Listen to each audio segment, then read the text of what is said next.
Hello all. നമ്മൾ ഇന്ന് പരിചയപ്പെടുത്തുന്നത് 8ാം ക്ലാസ്സിലെ വേൾഡ് ജോഗ്രഫിന്റെ ഒരു പാഠഭാഗമാണ് ഭൗമരഹസ്യങ്ങൾ തേടി എന്ന് പറയുന്ന പാഠഭാഗം. ഈ ഭൗമരഹസ്യങ്ങൾ തേടി എന്ന് പറയുന്ന പാഠഭാഗം കൂടുതലും ഡീൽ ചെയ്യുന്നത് നമ്മുടെ ഭൂമിയുടെ ഇന്റീരിയർ സ്ട്രക്ചേഴ്സിനെ കുറിച്ചിട്ടാണ് നമ്മൾ കൂടുതൽ ഈ പാഠഭാഗത്തിൽ ഡിസ്കസ് ചെയ്യുന്നത്. നല്ല ഇൻട്രസ്റ്റിംഗ് ആയിട്ടുള്ള ഒരു ചാപ്റ്ററാണ്. അപ്പോൾ നമുക്ക് ചാപ്റ്ററിലേക്ക് കിടക്കാം. ഇതിൽ ആദ്യം തന്നെ ഒരു പത്രപ്രവർത്തകന്റെ ഒരു അനുഭവമാണ് പറയുന്നത്. അദ്ദേഹം ദക്ഷിണാഫ്രിക്കയിലെ ജോഹന്നാസ്ബർഗിൽ സ്ഥിതി ചെയ്യുന്ന ഒരു പേനങ്ക് സ്വർണ്ണഖനിയിലേക്ക് വിസിറ്റ് ചെയ്യുന്നതിനെ കുറിച്ചിട്ടുള്ള ഒരു എന്താണ് അനുഭവക്കുറിപ്പാണ് അവിടെ തന്നിട്ടുള്ളത്. അപ്പൊ ഇവിടെ നിങ്ങൾക്ക് അറിയേണ്ടത് പേനങ്ക് സ്വർണ്ണഖനി സ്ഥിതി ചെയ്യുന്നത് എവിടെയാ? ദക്ഷിണാഫ്രിക്കയിലാണ്. പേനങ്ക് സ്വർണ്ണഖനി സ്ഥിതി ചെയ്യുന്നത് ദക്ഷിണാഫ്രിക്കയിലാണ് എന്ന് ഓർത്ത് വെച്ചേക്കുക. എന്നിട്ട് അദ്ദേഹം 3 ദിവസത്തോളം ആ ഒരു പട്ടണത്തിൽ താമസിച്ചു. അവിടേക്കുള്ള ഒരു റിക്വസ്റ്റ് ലെറ്റർ കൊടുത്തിട്ട് അതിന്റെ അനുമതിയും കാത്തിട്ട് പേനങ്ക് സ്വർണ്ണഖനി വിസിറ്റ് ചെയ്യാൻ അനുമതിയും കാത്തിരിക്കുകയാണ്. അങ്ങനെ ഒടുവിൽ അദ്ദേഹത്തിന് ആ ഒരു ഓഫറിൽ വരികയാണ്, അവിടെ വിസിറ്റ് ചെയ്യാനുള്ള കോള് വരികയാണ്. അദ്ദേഹം അവിടുന്ന് പോയി. ഏകദേശം 103 നിലയുള്ള 10 എംപയർ സ്റ്റേറ്റ് ബിൽഡിങ്ങുകൾ താഴത്തേക്ക് വെച്ച് കഴിഞ്ഞാൽ അത്രയും ആഴമുണ്ടെന്നാണ് പറയുന്നത്. അത്രയും ആഴമുള്ള ഒരു സ്വർണ്ണ ഖനിയാണത് എന്നാണ് അവർ പറയുന്നത്. അപ്പോൾ ഇതിൻ്റെ ഉള്ളിലേക്ക് പോകുമ്പോൾ അതിൻ്റെ ഭൂമിക്കുള്ളിൽ നമുക്കറിയാം വിഷവാതകങ്ങളൊക്കെ ഉണ്ടല്ലേ. നമുക്ക് ജസ്റ്റ് ഒരു കിണറിനുള്ളിൽ ഇറങ്ങുമ്പോൾ തന്നെ ആ കിണറ്റിനുള്ളിൽ തന്നെ വിഷവാതകം ശ്വസിച്ച് മരിച്ചു എന്ന വാർത്തയൊക്കെ നമ്മൾ കേട്ടിട്ടുണ്ടല്ലേ. അപ്പോൾ ഇത്രയും ആഴത്തിൽ കിടക്കുന്ന ഒരു സ്വർണ്ണഖനിയിൽ എത്രത്തോളം വിഷവാതകങ്ങൾ ഉണ്ടെന്ന് നമുക്ക് ഊഹിച്ചൂടെ.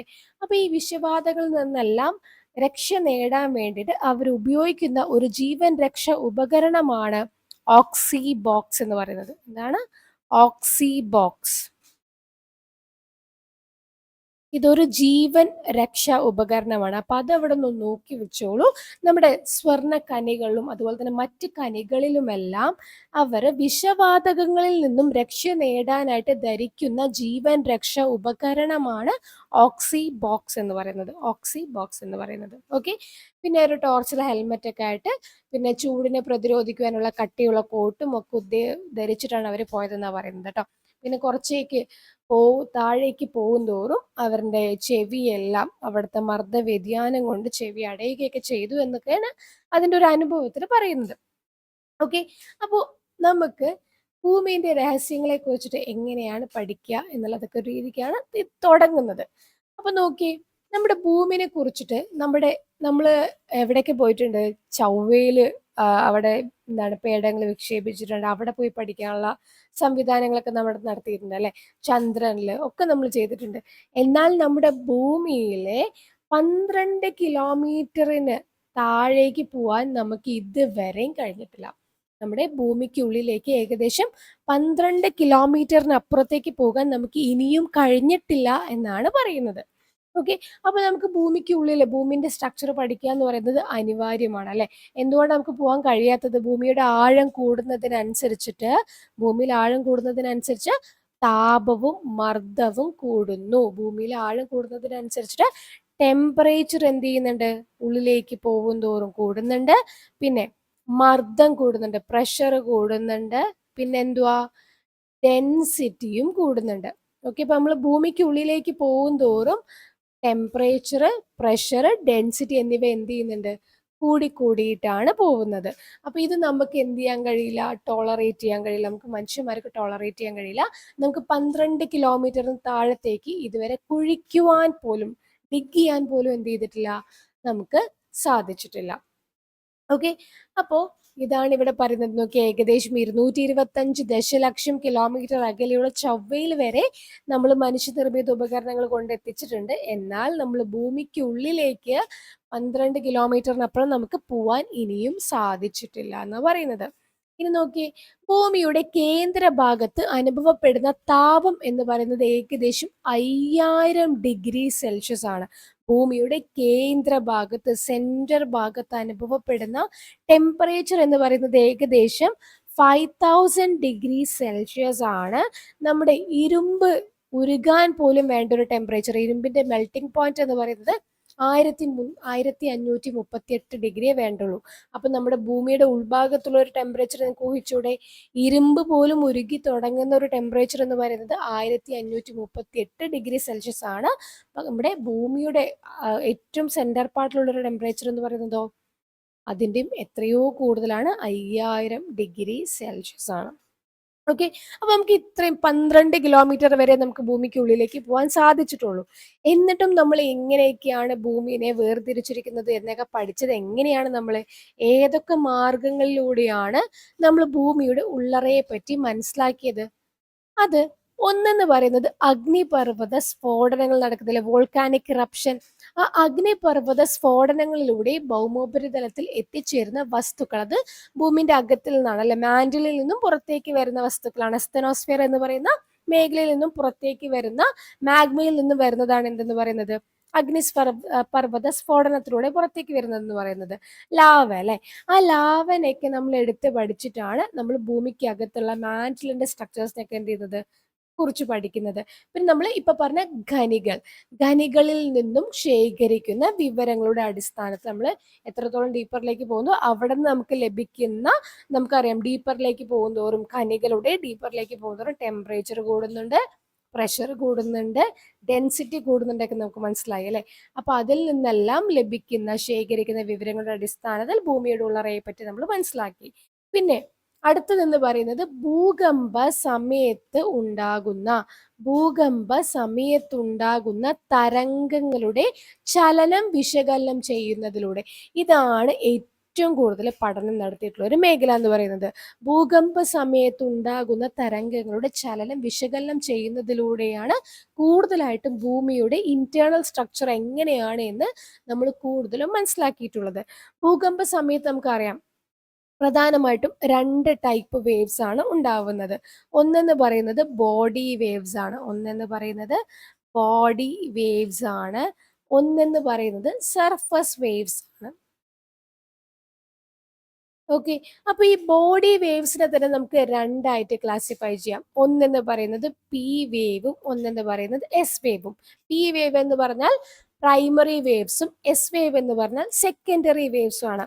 എന്തുകൊണ്ട് ഇതിനെ പ്രൈമറി വേവ്സ് എന്ന് പറയാൻ കാരണം, ഇതാണ് ആദ്യമായിട്ട് നമ്മുടെ ഭൂമിയുടെ സർഫസിലേക്ക് വന്ന് ഹിറ്റ് ചെയ്യുന്നത്. ആളായത് കൊണ്ടാണ് പ്രൈമറി വേവ്സ് നമ്മൾ ആരെ വിളിക്കുന്നത്? ഈ പി വേവ്സിനെ വിളിക്കുന്നത്. ഈ പി വേവ്സിന് ഒരു പ്രത്യേകത എന്ന് പറയുന്നത്, ഇതിന് എല്ലാ തരത്തിലുള്ള മാധ്യമത്തിലൂടെയും പോകാനുള്ള കഴിവുണ്ട്. അതായത് സോളിഡ്, ലിക്വിഡ്, ഗ്യാസ്, ഇതിൽ 3ലൂടെയും സഞ്ചരിക്കാനുള്ള കഴിവ് നമ്മുടെ പി വേവ്സിനുണ്ട്. എന്നാൽ നമ്മുടെ എസ് വേവ് എന്ന് പറയുന്നത് സെക്കൻഡറി വേവ് ആണ്. പി വേവ്സിന് ശേഷം നമ്മുടെ ഭൂമിയുടെ സർഫസിൽ വന്ന് ഹിറ്റ് ചെയ്യുന്ന വേവ്സ് ആണ് എസ് വേവ് എന്ന് പറയുന്നത്. ഈ എസ് വേവിന്റെ പ്രത്യേകതയാവട്ടെ, ഇതിന് സോളിഡിലൂടെ മാത്രമേ സഞ്ചരിക്കുവാനുള്ള ശക്തിയുള്ളൂ. സോളിഡിലൂടെ മാത്രം സഞ്ചരിക്കാനുള്ള ശക്തിയാണ് ആർക്കുള്ളത്? എസ് വേവിനുള്ളത്.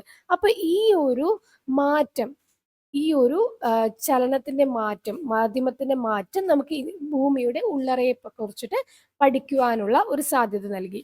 അതായത് നമ്മുടെ പി വേവ്സ് പോകുമ്പോൾ ഈ സോളിഡിൽ നിന്നും, അതായത് പോലെ തന്നെ അതിന്റെ ലിക്വിഡ് പാകത്തിലേക്ക് കിടക്കുന്ന സമയത്ത് അതിന്റെ സഞ്ചാരപാതയിൽ വ്യതിയാനം വരുന്നത്. നമ്മുടെ പ്രകാശത്തിന്റെ സഞ്ചാരപാതയിൽ വ്യതിയാനം വരുന്നില്ലേ?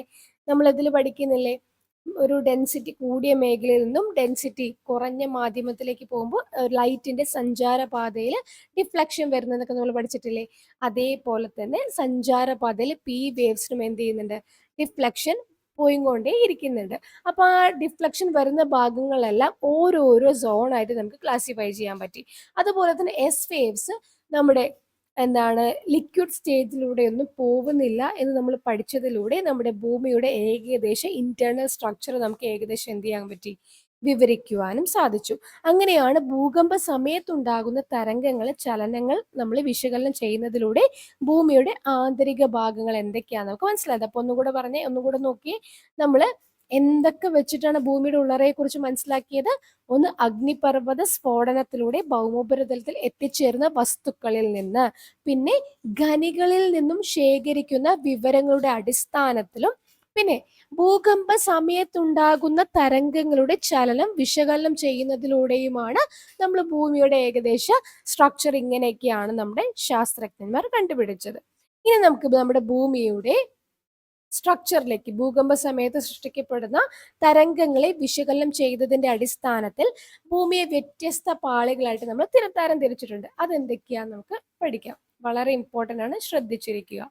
ഈ ഒരു സ്ട്രക്ചർ നോക്കിയേ, ദേ ഈ ഒരു സ്ട്രക്ചർ കണ്ടോ? ഇതില് നമ്മുടെ ഏറ്റവും പുറത്ത്, നമ്മളെല്ലാം താമസിക്കുന്ന ഏറ്റവും പുറത്തുള്ള ഈ ഒരു പാളി കണ്ടോ? ഇതാണ് ഭൂമിയുടെ ഭൂവൽക്കം അഥവാ ക്രസ്റ്റ് എന്ന് പറയുന്നത്. വളരെ ചെറിയ ഒരു ഭാഗമാണ്. മൊത്തം ഭൂമിയുടെ ഏറ്റവും ചെറിയ ഭാഗം ഏതാന്ന് ചോദിക്കുകയാണെങ്കിൽ അത് നമ്മുടെ ഭൂവൽക്കമാണ്. ഓക്കെ, വളരെ നമ്മുടെ ഭൂമിയുടെ മൊത്തം വോളിയം കൺസിഡർ ചെയ്യുകയാണെങ്കിൽ 1% മാത്രമാണ് ആര് വരുന്നത്? ഈ ഭൂവൽക്കം വരുന്നത്. അപ്പൊ ഏറ്റവും ഔട്ടർ മോസ്റ്റ് ലെയർ ആണ് ഭൂമിയുടെ ഏറ്റവും ഔട്ടർ മോസ്റ്റ് ലെയർ ആണ് ഏതെന്ന് പറയുന്നത്? ഭൂവൽക്കം അഥവാ ക്രസ്റ്റ് എന്ന് പറയുന്നത്. അതിന്റെ താഴെ നമ്മുടെ ഭൂമിയുടെ വോളിയത്തിന്റെ 83% കവർ ചെയ്ത് നിലനിൽക്കുന്നത് നമ്മുടെ മാന്റിലാണ്. നമ്മുടെ ഭൂമിയുടെ ഏറ്റവും വോളിയം കൂടിയതും ഏറ്റവും വലുപ്പമേറിയ ഭാഗമാണ് ഏതെന്ന് പറയുന്നത്? മാന്റിൽ എന്ന് പറയുന്നത്. അടുത്ത ഭാഗം മാന്റിലാണ്. പിന്നെ അതിനുശേഷം അതിന്റെ ഉൾഭാഗത്താണ് നമ്മുടെ പുറക്കാമ്പ് അതിന്റെ ഏറ്റവും ഉള്ളിൽ അകക്കാമ്പ്. അപ്പൊ നമുക്ക് എങ്ങനെയൊക്കെയാ തരം തിരിച്ചിരിക്കുന്നത്? ഒന്നെന്ന് പറയുന്നത് ഭൂവൽക്കം അഥവാ ക്രസ്റ്റ്, പിന്നെ അത് കഴിഞ്ഞിട്ട് മാന്റിൽ, ഏറ്റവും വലുതാണ് ഭൂമിയുടെ വോളിയത്തിന്റെ ഏറ്റവും വലിയ ഭാഗമാണ് മാന്റിൽ എന്ന് പറയുന്നത്. പിന്നെ അകത്ത് വരുന്നതാണ് കാമ്പ്. ഈ കാമ്പിനെ നമ്മൾ വീണ്ടും രണ്ടായിട്ട് തിരിച്ചിട്ടുണ്ട്. ഒന്ന് ഔട്ടർ കോർ, അതായത് പുറക്കാമ്പ്, ഔട്ടർ കോറും അതുപോലെ തന്നെ ഇന്നർ കോറും, ഔട്ടർ കോറും ഇന്നർ കോറും എന്നിങ്ങനെ ആയിട്ട് ക്ലാസിഫൈ ചെയ്യുന്നുണ്ട്. ഈ ക്രസ്റ്റിനെ തന്നെ വീണ്ടും നമ്മൾ എന്ത് ചെയ്യുന്നുണ്ടടാ? രണ്ടായിട്ട് ക്ലാസിഫൈ ചെയ്യുന്നുണ്ട്. ഒന്നെന്ന് പറയുന്നത് ഔട്ടർ ക്രസ്റ്റ് അല്ലെങ്കിൽ അപ്പർ ക്രസ്റ്റും ഇന്നർ ക്രസ്റ്റും, അപ്പർ ക്രസ്റ്റും ഇന്നർ ക്രസ്റ്റും. അല്ലാന്നുണ്ടെങ്കിൽ നമുക്ക് എങ്ങനെ പറയാം?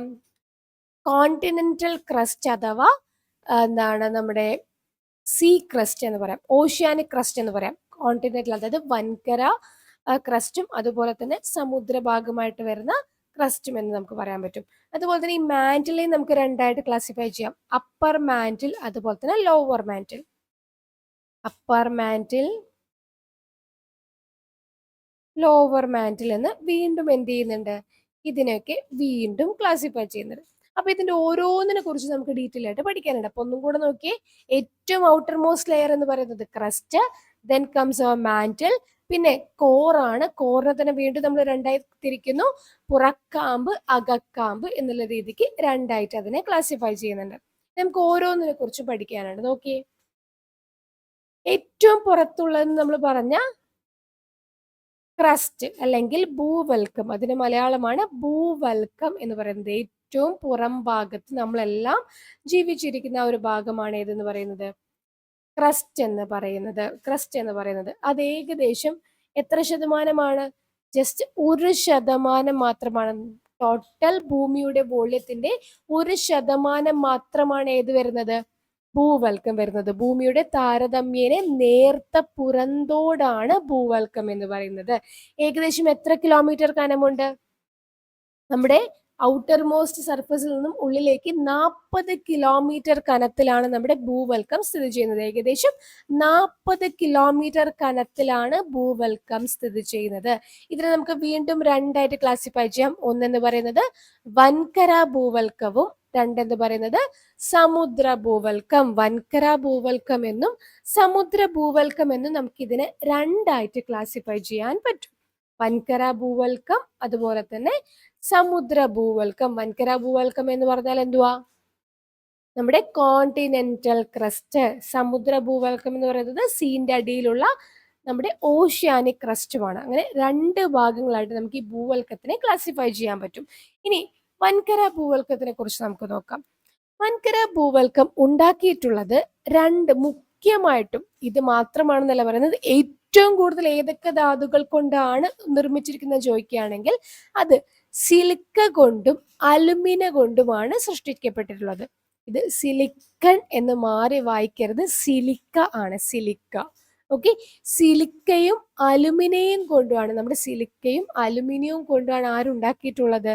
നമ്മുടെ വൻകര ഭൂവൽക്കം ഉണ്ടാക്കിയിട്ടുള്ളത്. അപ്പൊ അതിന് നമുക്ക് രണ്ടിന്റെയും ഫസ്റ്റ് ലെറ്റേഴ്സ് കൂട്ടിയിട്ട് സിലിക്കയുടെ SIയും അതുപോലെ തന്നെ അലുമിനിയത്തിന്റെ ALഉം ചേർത്തിട്ട് നമുക്ക് ഇതിനെ സിയാൽ എന്ന് വിളിക്കാം. എന്ത് വിളിക്കാം? സിയാൽ എന്ന് വിളിക്കാം. ഓക്കെ. അപ്പൊ സിലിക്കയും അലുമിനിയം ചേർന്നിട്ട് ഈ രണ്ട് ധാതുക്കൾ മുഖ്യമായും അടങ്ങിയിരിക്കുന്നത് കൊണ്ടാണ് നമ്മൾ വൻകര ഭൂവൽക്കത്തിനെ എന്ത് വിളിക്കുന്നത്? സിയാൽ എന്ന് വിളിക്കുന്നത്. എന്താ വിളിക്കുന്നത്? സിയാലാണ്, സിലിക്കയാണ്. സിലിക്കയും അലുമിനിയം ചേർന്നിട്ടാണ് എന്തുണ്ടാക്കിയിട്ടുള്ളത്? വൻകര ഭൂവൽക്കം ഉണ്ടാക്കിയിട്ടുള്ളത്.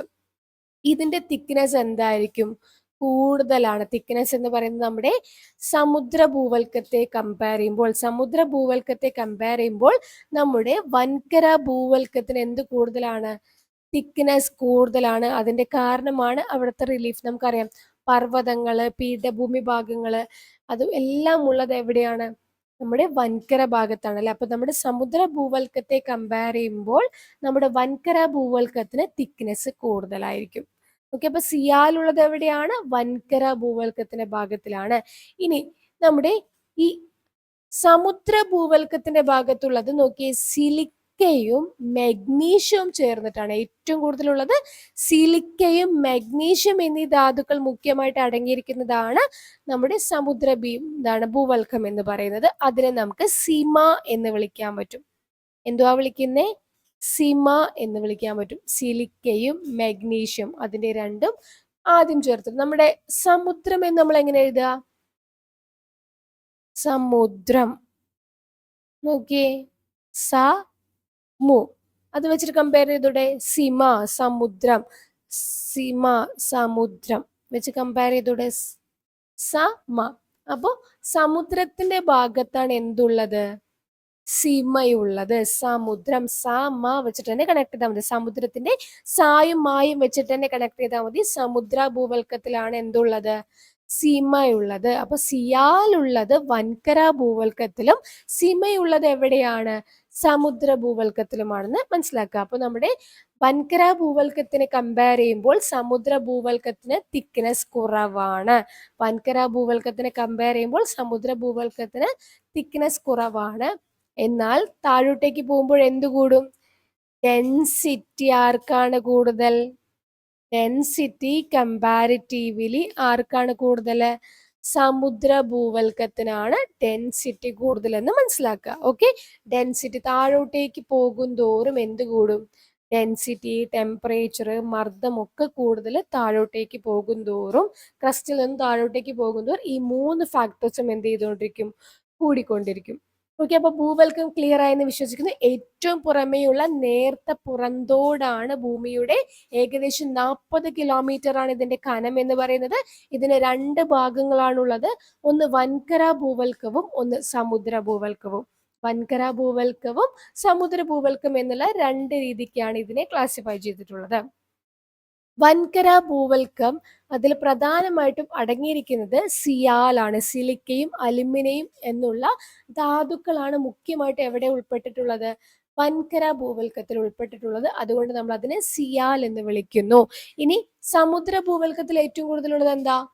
സിമയാണ് അല്ലെ. സിലിക്കയും മെഗ്നീഷ്യം എന്നീ ധാതുക്കൾ മുഖ്യമായിട്ട് അടങ്ങിയിരിക്കുന്നതിനാൽ സമുദ്ര ഭൂവൽക്കത്തെ നമ്മൾ വിളിക്കുന്നത് സിമ എന്നുമാണ് വിളിക്കുന്നത്. തിക്നെസ് കൂടുതൽ വൻകര ഭൂവൽക്കത്തിനാണ്. തിക്നെസ് കമ്പാരിറ്റീവ്ലി നമ്മുടെ വൻകര ഭൂവൽക്കത്തെക്കാളും സമുദ്ര ഭൂവൽക്കത്തിന് കുറവാണ്. എന്തുകൊണ്ട്? റിലീഫ് വ്യത്യാസമായതുകൊണ്ടാണ്. ഇനി ഡെൻസിറ്റി കൂടുതൽ ആർക്കാണ്? അത് നമ്മുടെ സമുദ്ര ഭൂവൽക്കത്തിനുമാണെന്ന് മനസ്സിലാക്കി വെക്കുക. ഇനി അടുത്ത ഭാഗത്തിലേക്ക് കിടക്കാം, നമ്മുടെ മാന്റിൽ. ഭൂവൽക്കത്തിന് താഴെയായിട്ട് സ്ഥിതി ചെയ്യുന്ന ഭാഗമാണ് നമ്മുടെ മാന്റിൽ എന്ന് പറയുന്നത്. ഏകദേശം 83% ഭൂമിയുടെ വോള്യത്തിന്റെ 83% സ്ഥിതി ചെയ്യുന്നത് എന്താണ്? മാന്റിലാണ്. അപ്പൊ ഏറ്റവും കട്ടി കൂടിയതുമായിട്ടുള്ള ഭാഗമാണ് ഏതെന്ന് പറയുന്നത്? മാന്റിൽ എന്ന് പറയുന്നത്. ഭൂവൽക്കത്തിന് താഴെയായിട്ടാണ് ഇത് സ്ഥിതി ചെയ്യുന്നത്. നമ്മുടെ ഭൂവൽക്ക പാളിക്ക്, നമ്മുടെ ക്രസ്റ്റിന്റെ താഴേക്ക് തുടങ്ങി, ക്രസ്റ്റിന്റെ താഴ്ഭാഗം തുടങ്ങി 2900 കിലോമീറ്റർ വരെ, 2900 കിലോമീറ്റർ വരെ എക്സ്റ്റെൻഡ് ചെയ്യുന്നതാണ് ആരെന്ന് പറയുന്നത്? നമ്മുടെ മാന്റിൽ എന്ന് പറയുന്നത്. നമ്മുടെ ക്രസ്റ്റിന് താഴെ തുടങ്ങി, ക്രസ്റ്റിന്റെ താഴെ മുതൽ 2900 കിലോമീറ്റേഴ്സ് വരെ എക്സ്റ്റെൻഡ് ചെയ്ത് കിടക്കുന്നതാണ് നമ്മുടെ മാന്റിൽ എന്ന് പറയുന്നത്. ഈ മാന്റിലെ നമ്മൾ വീണ്ടും 2ആയിട്ട് ക്ലാസിഫൈ ചെയ്യുന്നു. ഉപരി മാന്റിൽ, അധോ മാന്റിൽ എന്നിങ്ങനെ 2ആയിട്ട് നമ്മൾ മാന്റിലിനെ ക്ലാസിഫൈ ചെയ്യുന്നു. ഉപരി മാൻഡിൽ അപ്പർ മാൻഡിൽ എന്നും അധോ മാൻഡിൽ നമ്മൾ ലോവർ മാൻഡിൽ എന്നുമാണ് ഇംഗ്ലീഷിൽ പറയുന്നത്. ഓക്കെ, അപ്പൊ ഉപരി മാൻഡിൽ അധോ മാൻഡിൽ എന്നിങ്ങനെ മാൻഡിലിനെ നമ്മൾ രണ്ടായിട്ട് ക്ലാസിഫൈ ചെയ്യുന്നു. ഈ കിലോമീറ്റർ മറക്കരുത്. ഭൂവൽക്ക പാളിക്ക് താഴെ, ക്രസ്റ്റിന് താഴെ മുതൽ 2900 കിലോമീറ്റേഴ്സ് വരെയാണ് മാൻഡിൽ എക്സ്റ്റെൻഡ് ചെയ്ത് കിടക്കുന്നത്. ഭൂമിയുടെ വോള്യത്തിന്റെ 83% എന്താണ്? മാൻഡിലാണ്. ഇതിന് രണ്ട് ഭാഗങ്ങളുണ്ട്. ഉപരി മാൻഡിൽ എന്നും അധോ മാൻഡിൽ എന്നും രണ്ട് ഭാഗങ്ങളാണ് ആർക്കുള്ളത്? നമ്മുടെ മാൻഡിലിനുള്ളത്. ഇനി ഉപരി മാൻഡിലും അധോ മാൻഡിലും പ്രത്യേകതയാണ് പറയുന്നത്. ആദ്യം ഉപരി മാൻഡിൽ നോക്കാം. സിലിക്കൺ സംയുക്തങ്ങൾ കൊണ്ട് നിർമ്മിതമായ ഈ പാളി ഖരാവസ്ഥയിലാണ് സ്ഥിതി ചെയ്യുന്നത്. സിലിക്കൺ സംയുക്തങ്ങൾ കൊണ്ട് നിർമ്മിതമായിട്ടുള്ള ഈ ഒരു പാളി നിർമ്മിച്ചിരിക്കുന്നത് ഏതവസ്ഥയിലാണ്? സോളിഡ് സ്റ്റേറ്റിലാണ്. അതൊരു ഖരാവസ്ഥയിലാണ് സ്ഥിതി ചെയ്യുന്നത്. ഖരാവസ്ഥയിലാണ് സ്ഥിതി ചെയ്യുന്നത്. എന്നാൽ അധോ മാൻഡിൽ സ്ഥിതി ചെയ്യുന്നതോ? ഉപരിമാൻഡിലിന് താഴെയായിട്ട് സ്ഥിതി ചെയ്യുന്ന ഈ പാളിയിലെ പദാർത്ഥങ്ങൾ അർദ്ധദ്രാവകാവസ്ഥയിലാണ്, സെമി ലിക്വിഡ് സ്റ്റേറ്റിലാണ് ഉള്ളത്. ഏതെന്ന് പറയുന്നത്? നമ്മുടെ അധോ മാൻഡിൽ ഇരിക്കുന്നത്. അപ്പൊ ഉപരി മാൻഡിൽ ഇരിക്കുന്നത് സിലിക്കൺ സംയുക്തങ്ങൾ കൊണ്ടാണ് നിർമ്മിച്ചിരിക്കുന്നത്. പ്രധാനമായിട്ടും സിമൈ കൊണ്ട് തന്നെയാണ് കേട്ടോ. നമ്മുടെ സിയാലും മെഗ്നീഷ്യം കൊണ്ട് തന്നെയാണ്, സിലിക്കൺ സംയുക്തങ്ങൾ കൊണ്ടാണ് ആര് നിർമ്മിച്ചിരിക്കുന്നത്? നമ്മുടെ മാൻഡിൽ നിർമ്മിതമായിട്ടുള്ളത്. അതിന്റെ ഉപരി മാൻഡിൽ നിർമ്മിതമായിട്ടുള്ളത് ഖരാവസ്ഥയിലും, ഇനി അതേപോലെ തന്നെ നമ്മുടെ അധോ മാൻഡിലുള്ളത് അർദ്ധദ്രാവകാവസ്ഥയിലാണ്, സെമി സോളിഡ് ആയിട്ടാണ് ആരിയിരിക്കുന്നത്? നമ്മുടെ അധോ മാൻഡിൽ ഇരിക്കുന്നത്. അപ്പൊ ഏറ്റവും കൂടുതലുള്ള ഭാഗം, കട്ടിയുള്ള ഭാഗം എന്നൊക്കെ ആരെ അറിഞ്ഞിരിക്കുക? മാൻഡിലിനെ അറിഞ്ഞു വെക്കുക. ഇനി അടുത്തത് നമ്മുടെ ഭൂമിയുടെ ഏറ്റവും ഉൾഭാഗത്തുള്ള കാമ്പിനെ കുറിച്ചിട്ടാണ് പറയുന്നത്. കോറിനെ കുറിച്ചിട്ടാണ് പറയുന്നത്. ഭൂമിയുടെ കാമ്പ്, കോർ. ഭൂമിയുടെ കേന്ദ്ര ഭാഗമാണ് ഈ കാമ്പ് എന്ന് പറയുന്നത്. നമ്മൾ മാൻഡിൽ ഏത് കിലോമീറ്റർ വരെയാ പറഞ്ഞത്? 2900 കിലോമീറ്റേഴ്സ് മുതലാണ് അല്ലെ. അപ്പൊ 2900 കിലോമീറ്ററിൽ തുടങ്ങി 6371 കിലോമീറ്റർ നമ്മുടെ ഭൂമിയുടെ റേഡിയസ് ഏകദേശം ചോദിക്കുകയാണെങ്കിൽ 6371 കിലോമീറ്റേഴ്സ് ആണ്. 6371 കിലോമീറ്റർ ആണ് ഭൂമിയുടെ ഏകദേശ റേഡിയസ് എന്ന് പറയുന്നത്, ആരം എന്ന് പറയുന്നത്. അപ്പൊ നമ്മുടെ മാൻഡിലിന്റെ 2900 കിലോമീറ്റർ തുടങ്ങി 6371 കിലോമീറ്റർ വരെ എക്സ്റ്റെൻഡ് ചെയ്ത് കിടക്കുന്നുണ്ട്? നമ്മുടെ ഭൂമിയുടെ കാമ്പ് എക്സ്റ്റെൻഡ് ചെയ്ത് കിടക്കുന്നുണ്ട്. ഇതിന് രണ്ട് ഭാഗങ്ങളാണ് ഉള്ളത്. ഒന്ന് പുറക്കാമ്പും ഒന്ന് അകക്കാമ്പും. ഒന്ന് അകക്കാമ്പും. ഔട്ടർ കോറും ഇന്നർ കോറും എന്നിങ്ങനെ രണ്ട് ഭാഗങ്ങളാണ് നമ്മുടെ കാമ്പിനുള്ളത്. ഓക്കെ, അപ്പൊ ഭൂമിയുടെ ഏറ്റവും കേന്ദ്രഭാഗത്തുള്ളതാണ് 2900, അതായത് മാൻഡിൽ അവസാനിക്കുന്നിടത്ത് മുതൽ 6371 കിലോമീറ്റേഴ്സ് വരെയാണ് എക്സ്റ്റെൻഡ് ചെയ്ത് കിടക്കുന്നത്? നമ്മുടെ കാമ്പ് എക്സ്റ്റെൻഡ് ചെയ്ത് കിടക്കുന്നത്. ഇതിന് രണ്ട് ഭാഗങ്ങളാണ് ഉള്ളത്. ഒന്ന് പുറക്കാമ്പും ഒന്ന് അകക്കാമ്പുമാണ്. ഈ പുറക്കാമ്പിന്റെ അവസ്ഥ എന്ന് പറയുന്നത് ഇത് ഉരുകിയ അവസ്ഥയിലാണ്. ടെമ്പറേച്ചർ വളരെ കൂടുതലാണ്. അവിടെ ഇവിടുത്തെ പദാർത്ഥങ്ങളെല്ലാം ഉരുകിയ ലിക്വിഡ് സ്റ്റേറ്റിലാണ് ഇരിക്കുന്നത്. പുറക്കാമ്പിലെ പദാർത്ഥങ്ങളെല്ലാം എങ്ങനത്തെ സ്റ്റേജിലാണുള്ളത്? ഉരുകിയ അവസ്ഥയിലാണ് സ്ഥിതി ചെയ്യുന്നത്. എന്നാൽ ഇൻട്രസ്റ്റിംഗ് ഫാക്ട് എന്താന്ന് വെച്ചാൽ ഭൂമിയുടെ കേന്ദ്ര ഭാഗത്ത് അനുഭവപ്പെടുന്ന ഉയർന്ന മർദ്ദം മൂലം ഈ ക്രസ്റ്റ് മുതലുള്ള എല്ലാത്തിന്റെയും പ്രഷർ അനുഭവിക്കുന്നത് ആരാണ്? ഏറ്റവും അകത്തിരിക്കുന്ന അകക്കാമ്പാണ് അല്ലെ. അത് ഇരിക്കുന്നത് ഖരാവസ്ഥയിലാണ്. അവിടെ അനുഭവപ്പെടുന്ന പ്രഷർ കാരണമാണ്, അത്രയും പ്രഷർ കാരണമാണ് ഭൂമിയുടെ ഏറ്റവും അകത്തുള്ള കോർ ഏതവസ്ഥയിൽ ഇരിക്കുന്നത്? ഖരാവസ്ഥയിൽ സ്ഥിതി ചെയ്യുന്നത്. ഓക്കെ അല്ലേ. അപ്പൊ അത് പ്രത്യേകം നോട്ട് ചെയ്യുക. പുറക്കാമ്പിരിക്കുന്നത് ലിക്വിഡ് സ്റ്റേറ്റിലാണ്, എന്നാൽ അകക്കാമ്പിരിക്കുന്നതോ സോളിഡ് സ്റ്റേറ്റിലാണ് ഇരിക്കുന്നത് എന്ന് പ്രത്യേകം നോട്ട് ചെയ്ത് വെക്കുക. എന്തുകൊണ്ടാ? ഉയർന്ന മർദ്ദം മൂലം, ഏറ്റവും ഉയർന്ന പ്രഷർ അനുഭവിക്കുന്ന ഭാഗം എന്ന് പറയുന്നത് നമ്മുടെ ഭൂമിയുടെ സെന്റർ ഭാഗമാണല്ലോ. അതുകൊണ്ടാണ് അകക്കാമ്പ് ഏത് അവസ്ഥയിലായത്? ഖരാവസ്ഥയിൽ സ്ഥിതി ചെയ്യുന്നത്. ഇനി ഇവിടെ ഉള്ള ധാതുക്കൾ പ്രധാനമായിട്ടും ഏതൊക്കെയാണ്? ഇവിടെയുള്ള ധാതുക്കൾ പ്രധാനമായിട്ടും നിക്കലും ഇരുമ്പും എന്നീ ധാതുക്കൾ കൊണ്ട് നിർമ്മിതമായതാണ്. നിക്കലും ഇരുമ്പും കൊണ്ട് നിർമ്മിതമായതാണ് നമ്മുടെ ഭൂമിയുടെ അകത്തുള്ള കാമ്പ് എന്ന് പറയുന്നത്. പ്രധാനമായിട്ട് സ്ഥിതി ചെയ്യുന്നത് നിക്കലും ഇരുമ്പും കൊണ്ടാണ്. അപ്പൊ അതിന് നമ്മൾ ഷോർട്ടായിട്ട് നിഫെ എന്നാണ് വിളിക്കുന്നത്. എങ്ങനെയാ വിളിക്കുന്നത്? നമ്മൾ ഇതിന്റെ കാമ്പിനെ നിഫെ എന്നാണ് വിളിക്കുന്നത്. നിക്കലിന്റെ നീയും അയേണിന്റെ എഫയും ചേർത്തിട്ടാണ് നമ്മൾ എന്ത് വിളിക്കുന്നത്? നിഫെ എന്ന് വിളിക്കുന്നത്. ഓക്കെ ആണല്ലോ. അപ്പൊ നമുക്ക് എല്ലാവരും കൂടെ ഒന്നും കൂടെ കമ്പയർ ചെയ്ത് പഠിച്ചാലോ? ഓക്കെ, നമ്മൾ 3 ഭാഗമായിട്ടാണ് ക്ലാസിഫൈ ചെയ്തിട്ടുള്ളത്: ഭൂവൽക്കം, മാന്റില്, കാമ്പ്. ഭൂവൽക്കത്തിന് നമ്മൾ വീണ്ടും 2ആയിട്ട് ക്ലാസിഫൈ ചെയ്യുന്നു: വൻകര ഭൂവൽക്കം, സമുദ്ര ഭൂവൽക്കം.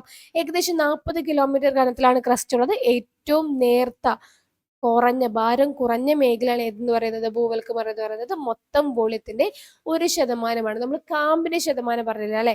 ഏകദേശം 16% ആണ്. ഏകദേശം 16% ആണ് ഏതുള്ളത്? ഭൂമിയുടെ വോള്യത്തിന്റെ ഏകദേശം 16% ആണ് കാമ്പ് സ്ഥിതി ചെയ്യുന്നത്. ഓക്കെ അല്ലെ? അപ്പൊ ഏകദേശം 40 കിലോമീറ്റർ കനത്തിലാണ് ക്രസ്റ്റ് സ്ഥിതി ചെയ്യുന്നത്. അതിൽ വൻകര ഭൂവൽക്കവും സമുദ്ര ഭൂവൽക്കവും ഉണ്ട്. വൻകര ഭൂവൽക്കം ഉണ്ടാക്കിയിട്ടുള്ളത് സിലിക്കയും അലുമിനിയം കൊണ്ടുമാണ്. ഇനി സമുദ്ര ഭൂവൽക്കം സൃഷ്ടിച്ചിട്ടുള്ളത് സിമ കൊണ്ടാണ്. സിലിക്കയും മഗ്നീഷ്യവും കൊണ്ടാണ് ഏത് നിർമ്മിച്ചിട്ടുള്ളത്? സമുദ്ര ഭൂവൽക്കം സൃഷ്ടിക്കപ്പെട്ടുള്ളത്. തിക്നെസ് കൂടുതൽ വൻകര ഭൂവൽക്കത്തിന്, ഡെൻസിറ്റി കൂടുതൽ ആർക്കാണ്? സമുദ്ര ഭൂവൽക്കത്തിനുമാണ്. ഇനി മാന്റിൽ നിർമ്മിക്കപ്പെട്ടിട്ടുള്ളത് നമ്മുടെ ഭൂവൽക്ക പാളിക്ക് താഴെ തുടങ്ങി 2900 കിലോമീറ്റേഴ്സ് വരെയാണ്. ഏറ്റവും ഭാരമുള്ള മേഖലയാണ്. ഭൂമിയുടെ വോള്യത്തിന്റെ 83% മാന്റിലാണ്. അതിനെ നമുക്ക് വീണ്ടും 2ആയിട്ട് ക്ലാസിഫൈ ചെയ്യാം: ഉപരി മാന്റിൽ, അധോ മാന്റിൽ എന്നിങ്ങനെ 2ആയിട്ട് ക്ലാസിഫൈ ചെയ്യാൻ പറ്റും. ഉപരി മാന്റിൽ നിർമ്മിക്കപ്പെട്ടിട്ടുള്ളത് സിലിക്കൺ സംയുക്തങ്ങൾ കൊണ്ടാണ്. ഈ പാളി ഖരാവസ്ഥയിലാണ്. ഉപരി മാന്റിൽ ഖരാവസ്ഥയിലാണ്, എന്നാൽ അധോ മാന്റിൽ അർദ്ധദ്രാവകാവസ്ഥയിലാണ്. ഉപരി മാന്റിലെ താഴെയായിട്ടാണ് ഈ പാളി സ്ഥിതി ചെയ്യുന്നത്. അവിടെ അർദ്ധദ്രാവകാവസ്ഥയിലാണ് സ്ഥിതി ചെയ്യുന്നത്. ഇനി ഏറ്റവും അകത്തുള്ളതാണ് കാമ്പ്. ഭൂമിയുടെ കേന്ദ്ര ഭാഗമാണ്. നമ്മുടെ മാന്റിൽ അവസാനിക്കുന്നിടത്ത്, അതായത് 2900 കിലോമീറ്റേഴ്സ് തൊട്ട് 6371 കിലോമീറ്റേഴ്സ് വരെയാണ് നമ്മുടെ കാമ്പ് എന്ത് ചെയ്തിട്ടുള്ളത്? കിടക്കുന്നത്. അതില് ഭൂമിയുടെ റേഡിയസ് ആണ് 6371 കിലോമീറ്റേഴ്സ് എന്ന് പറയുന്നത്. അതിനെ വീണ്ടും നമ്മൾ 2ആയിട്ട് ക്ലാസിഫൈ ചെയ്യുന്നു: ഔട്ടർ കോർ അഥവാ പുറക്കാമ്പ്, ഇന്നർ കോർ അഥവാ അകക്കാമ്പ് എന്നിങ്ങനെ 2ആയിട്ട് നമ്മൾ അതിനെ ക്ലാസിഫൈ ചെയ്യുന്നുണ്ട്. പുറക്കാമ്പിന്റെ പദാർത്ഥങ്ങൾ ഉരുകിയ അവസ്ഥയിലാണ് സ്ഥിതി ചെയ്യുന്നത്. പുറക്കാമ്പിലെ പദാർത്ഥങ്ങൾ ഉരുകിയ അവസ്ഥയിലാണെങ്കിൽ, എന്നാൽ അകക്കാമ്പ് ഖരാവസ്ഥയിലാണ്. എന്തുകൊണ്ടാണ്? ഉയർന്ന മർദ്ദം മൂലമാണ് ഖരാവസ്ഥയിൽ സ്ഥിതി ചെയ്യുന്നത്. പിന്നെ അതിൽ ഉള്ള ഘടകങ്ങൾ, ഏറ്റവും കൂടുതലുള്ള ധാതുക്കൾ എന്തൊക്കെയാണ്? അത് നിക്കലും അയേണും കൊണ്ടുമാണ് നിർമ്മിച്ചിട്ടുള്ളത്. നിക്കലും അയേണും കൊണ്ടുമാണ് നമ്മുടെ കാമ്പ് നിർമ്മിച്ചിട്ടുള്ളത്. ഓക്കെ അല്ലേ? അപ്പൊ ഇത്രയുമാണ് നമ്മുടെ പെർസെൻറ്റേജ് പറഞ്ഞത്. Crest 1%, mantle 83%, core 16%. ഇനി ഈ ടെക്സ്റ്റിൽ പറഞ്ഞിട്ടില്ല, എന്നാലും നമുക്ക് അറിഞ്ഞിരിക്കേണ്ട, പേജ് ചോദിക്കുന്ന ഒരു കാര്യമാണ് വിച്ഛിന്നത അഥവാ ഡിസ്കണ്ടിന്യൂറ്റി എന്ന് പറയുന്നത്. എന്താണ് ഡിസ്കണ്ടിന്യൂറ്റി എന്ന് പറഞ്ഞത്? നമ്മൾ പറഞ്ഞു ഇത്രയും ലെയേഴ്സ് ആയിട്ട് ഇതിനെ ക്ലാസിഫൈ ചെയ്യുന്നുണ്ട് അല്ലെ? ക്രസ്റ്റിനെ തന്നെ ഔട്ടർ ക്രസ്റ്റ്, ഇന്നർ ക്രസ്റ്റ്, പിന്നെ mantle, outer mantle, inner mantle, അല്ലെങ്കിൽ അപ്പർ മാന്റിൽ, ഇന്നർ മാന്റിൽ, പിന്നെ നമ്മുടെ core, outer core, inner core എന്നുള്ള രീതിക്ക് നമ്മൾ ഇത് എന്ത് ചെയ്യുന്നുണ്ട്? ക്ലാസിഫൈ ചെയ്യുന്നുണ്ട് അല്ലെ? അപ്പൊ ഈ ഒരു ക്ലാസിഫൈ ചെയ്യുന്നത്, ഇതിന്റെ ഇടയിൽ ഒരു ട്രാൻസിഷൻ സോൺ ഉണ്ട് ക്രസ്റ്റും മാന്റിലും തമ്മിലും. അതുപോലെ തന്നെ അപ്പർ മാന്റിലും ലോവർ മാന്റിലും തമ്മിലെല്ലാം എന്തുണ്ട്? ഒരു ട്രാൻസിഷൻ സോൺ ഉണ്ട്. ഇതിന്റെ ഇടയിലെല്ലാം ഒരു ട്രാൻസിഷൻ സംഭവിക്കുന്നുണ്ട്.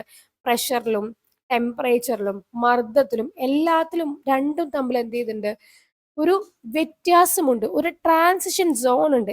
ഈ ട്രാൻസിഷൻ സോണിനെയാണ് നമ്മൾ എന്ത് വിളിക്കുന്നത്? ഡിസ്കണ്ടിന്യൂറ്റി അഥവാ മലയാളത്തിൽ അതിനെ വിച്ഛിന്നത എന്നാണ് വിളിക്കുന്നത്. Ignore my spelling. വിച്ഛിന്നത മലയാളത്തിൽ കറക്റ്റ് എങ്ങനെയാണെന്ന് പറഞ്ഞാൽ വിച്ഛിന്നതയാണ്.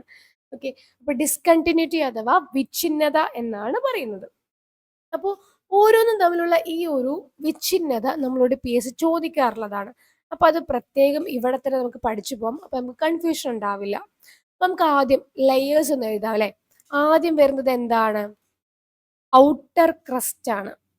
ഔട്ടർ ക്രസ്റ്റ്, പിന്നെ നമ്മുടെ ഇന്നർ ക്രസ്റ്റ്.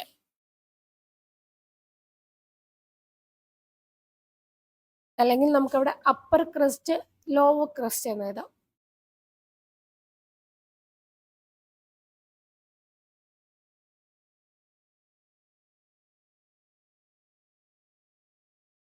ദെൻ അപ്പർ ക്രസ്റ്റും ലോവർ ക്രസ്റ്റും കഴിഞ്ഞാൽ പിന്നെ മാന്റിലെ ഭാഗമാണ്. അപ്പർ മാന്റിൽ,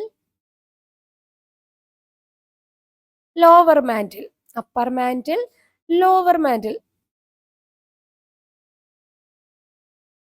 ദെൻ നമ്മുടെ വരുന്നത് കോറാണ് അല്ലെ. ഔട്ടർ കോറും ദെൻ ഇന്നർ കോറും. ഇങ്ങനെയല്ലേ ക്ലാസിഫിക്കേഷൻ വരുന്നത്. അപ്പൊ ഇതിന്റെ ഇടയിലെല്ലാം ഒരു ട്രാൻസിഷൻ സോൺ ഉണ്ടെന്നാണ് പറഞ്ഞത്. അപ്പൊ ഏറ്റവും അപ്പർ ക്രസ്റ്റിന്റെയും ലോവർ ക്രസ്റ്റിന്റെയും, അപ്പർ ക്രസ്റ്റിന്റെയും ലോവർ ക്രസ്റ്റിന്റെയും ഇടയിൽ വരുന്ന വിച്ഛിന്നതനെ നമ്മൾ പറയുന്ന പേരാണ് കോൺറാഡ് വിച്ഛിന്നത. എന്താണ് കോൺറാഡ് വിച്ഛിന്നത? എന്താണ് അപ്പർ ക്രസ്റ്റിന്റെയും ലോവർ ക്രസ്റ്റിന്റെയും ഇടയിൽ വരുന്നതാണ് കോൺറാഡ് വിച്ഛിന്നത. ദെൻ ലോവർ ക്രസ്റ്റിന്റെയും അപ്പർ ക്രസ്റ്റിന്റെയും ഇടയിൽ, ക്രസ്റ്റിന്റെയും മാന്റിലിന്റെയും ലോവർ ക്രസ്റ്റിന്റെയും അപ്പർ മാന്റിലിന്റെയും ഇടയിലായിട്ട് വരുന്നത്, ക്രസ്റ്റിന്റെയും മാന്റിലിന്റെ ഇടയിൽ എന്നും നമുക്ക് അതിനെ പറയാൻ പറ്റും. അതിനാണ് നമ്മൾ പറയുന്നത് മോഹോറോവിക്. എന്താ പറയുന്നത്? മോഹോറോവിക്, അല്ലെങ്കിൽ നമ്മൾ അതിനെ ഷോർട്ടായിട്ട് മോഹോ വിച്ഛിന്നത എന്ന് വിളിക്കുന്നുണ്ട്. നോക്കിയേ, മോഹോറോവിക് ഡിസ്കണ്ടിന്യൂറ്റി. അതിനെ നമ്മൾ ക്ലാസിഫൈ ചെയ്യുന്ന ഏതിൻ്റെയൊക്കെ ഇടയിലായിട്ടാണ്? ലോവർ ക്രസ്റ്റിനെയും അപ്പർ മാന്റിലും, അല്ലെങ്കിൽ ക്രസ്റ്റിന്റെയും മാന്റിലിന്റെയും ഇടയിൽ വരുന്ന വിച്ഛിന്നതയാണ് മോഹോറോവിക് വിച്ഛിന്നത അഥവാ മോഹോ വിച്ഛിന്നത, അല്ലെങ്കിൽ മോഹോറോവിക് ഡിസ്കണ്ടിന്യൂറ്റി. ഇനി അപ്പർ മാന്റിലിന്റെയും ലോവർ മാന്റിലിന്റെയും ഇടയിൽ വരുന്നത്, അപ്പർ മാന്റിലിന്റെയും ലോവർ മാന്റിലിന്റെയും ഇടയിൽ വരുന്നതാണ് റെപ്പിറ്റി. റെപ്പിറ്റി, മാന്റിൽ മാന്റിൽ എന്ന റിപ്പിറ്റേഷൻ വരുന്നില്ലേ, അങ്ങനെ വെച്ച് പറഞ്ഞാൽ മതി. റെപ്പിറ്റി ഡിസ്കണ്ടിന്യൂറ്റി അല്ലെങ്കിൽ റെപ്പിറ്റി വിച്ഛിന്നത നമ്മുടെ അപ്പർ മാന്റിലിന്റെയും ലോവർ മാന്റിലിന്റെയും ഇടയിൽ വരുന്നതാണ് റെപ്പിറ്റി. ഏതാണ് റെപ്പിറ്റി എന്ന് പറയുന്നത്. ഇനി ഈ ലോവർ മാന്റിലിന്റെയും ഔട്ടർ കോറിന്റെ, ഇതാണ് റെപ്പറ്റി അപ്പറിന്റെയും ലോവർ മാന്റിലിന്റെയും ഇടയിൽ. ഇനി ഈ ലോവർ മാന്റിലിന്റെയും കോറിന്റെയും ഇടയിൽ, മാന്റിലിന്റെയും കോറിന്റെയും ഇടയിൽ വരുന്നത്, മാന്റിലിന്റെയും കോറിന്റെയും ഇടയിൽ വരുന്ന വിച്ഛിന്നതയാണ് ഗുട്ടൻബർഗ് വിച്ഛിന്നത. ഗുട്ടൻബർഗ് വിച്ഛിന്നത. ഓക്കെ, നമ്മുടെ മാന്റിലിന്റെയും കോറിന്റെയും ഇടയിൽ വരുന്ന വിച്ഛിന്നതയാണ് ഗുട്ടൻബർഗ് വിച്ഛിന്നത എന്ന് പറയുന്നത്. ഇനി ഏറ്റവും ലാസ്റ്റ് വരുന്നത് നമ്മുടെ ഔട്ടർ കോറിന്റെയും ഇന്നർ കോറിന്റെയും ഇടയിൽ വരുന്ന വിച്ഛിന്നതയാണ് ലേമാൻ. എന്താണ്? ലേമാൻ. ലേമാൻ ഡിസ്കണ്ടിന്യൂറ്റി എന്ന് പറയുന്നത്. അപ്പൊ ഒന്നും കൂടെ നോക്കിയേ, കോൺറാഡ്, മൊഹോറോവിക്, റെപ്പിറ്റി, ഗുട്ടൻബർഗ്, ലേമാൻ. നമ്മുടെ സർഫസിൽ നിന്ന് തന്നെ ആ ഒരു ഓർഡറിൽ പഠിച്ചു വെക്കുക. ഇതിനൊരു കോഡ് ഞാൻ പറഞ്ഞു നോട്ടെ. Come on regularly. നോക്കിയേ,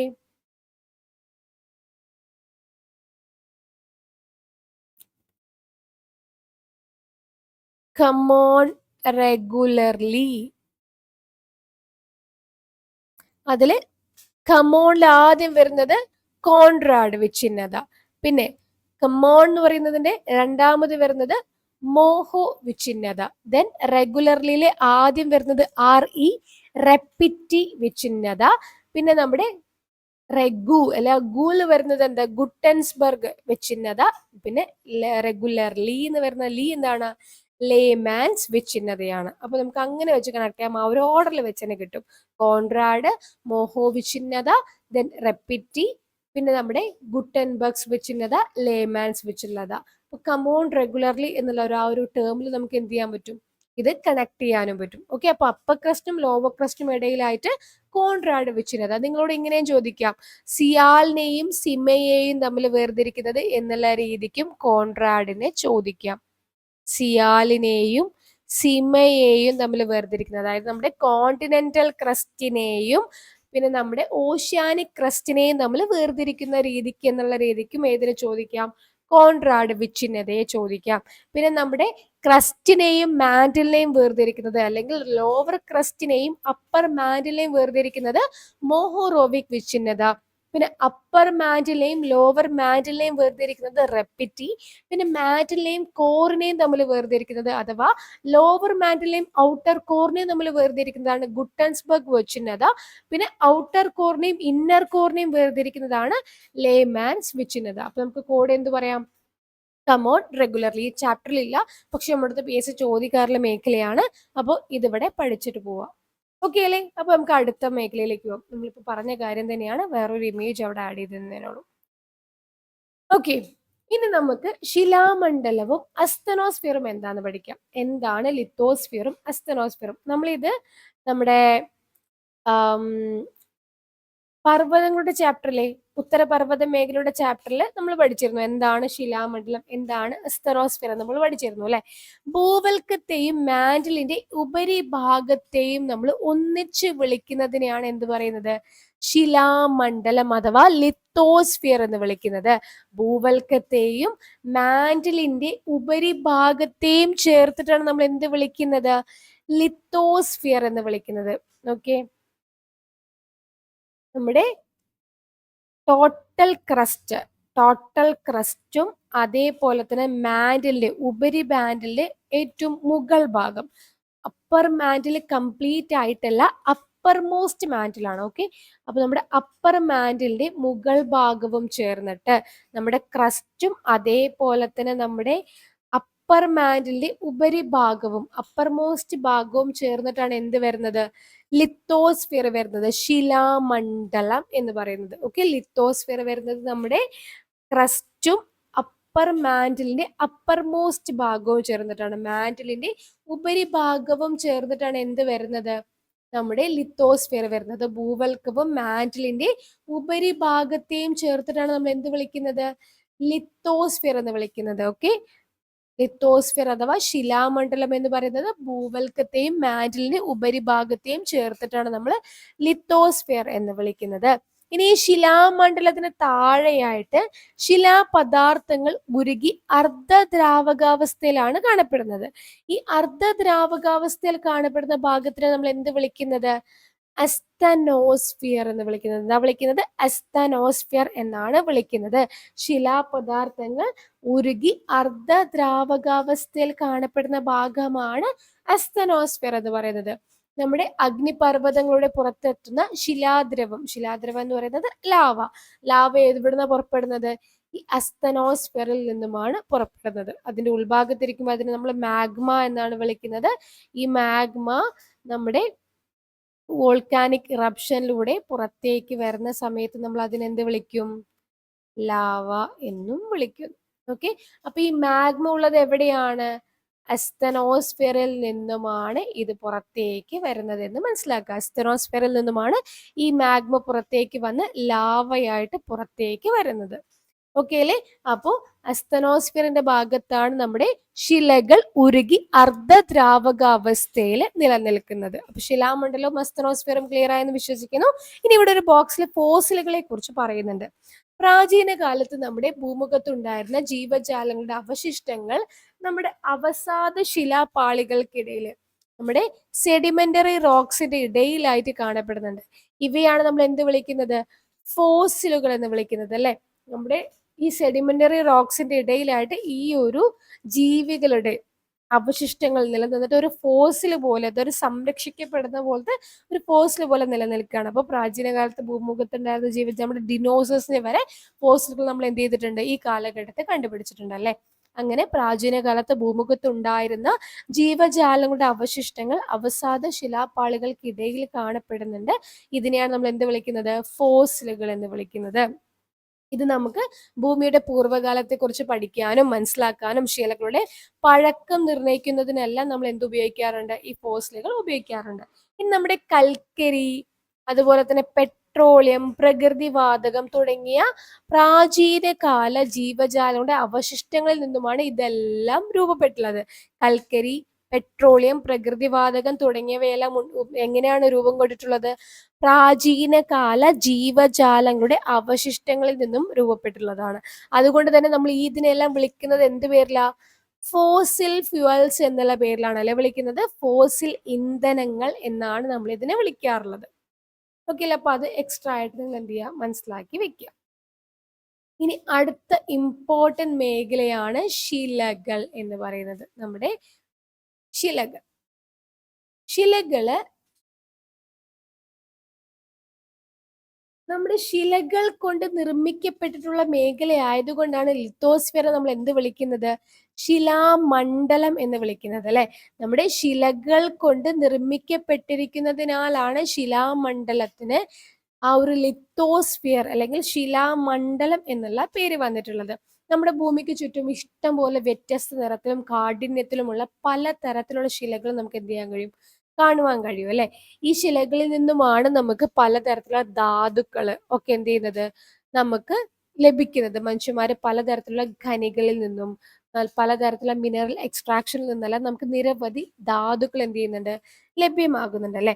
അങ്ങനെ ഇതിന്റെ ഇതെങ്ങനെയാണ് രൂപം കൊള്ളുന്നത് എന്നതിന്റെ അടിസ്ഥാനത്തിലാണ് ഈ ശിലകളെ നമ്മൾ എന്ത് ചെയ്യുന്നത്? ക്ലാസിഫൈ ചെയ്യുന്നത്. ഈ ശിലകൾ എങ്ങനെയാണ് നിർമ്മിക്കപ്പെട്ടിട്ടുള്ളത്, അത് രൂപം കൊള്ളുന്ന പ്രക്രിയയുടെ അടിസ്ഥാനത്തിൽ നമുക്ക് ഈ ശിലകളെ എത്രയായിട്ട് തരംതിരിക്കാം?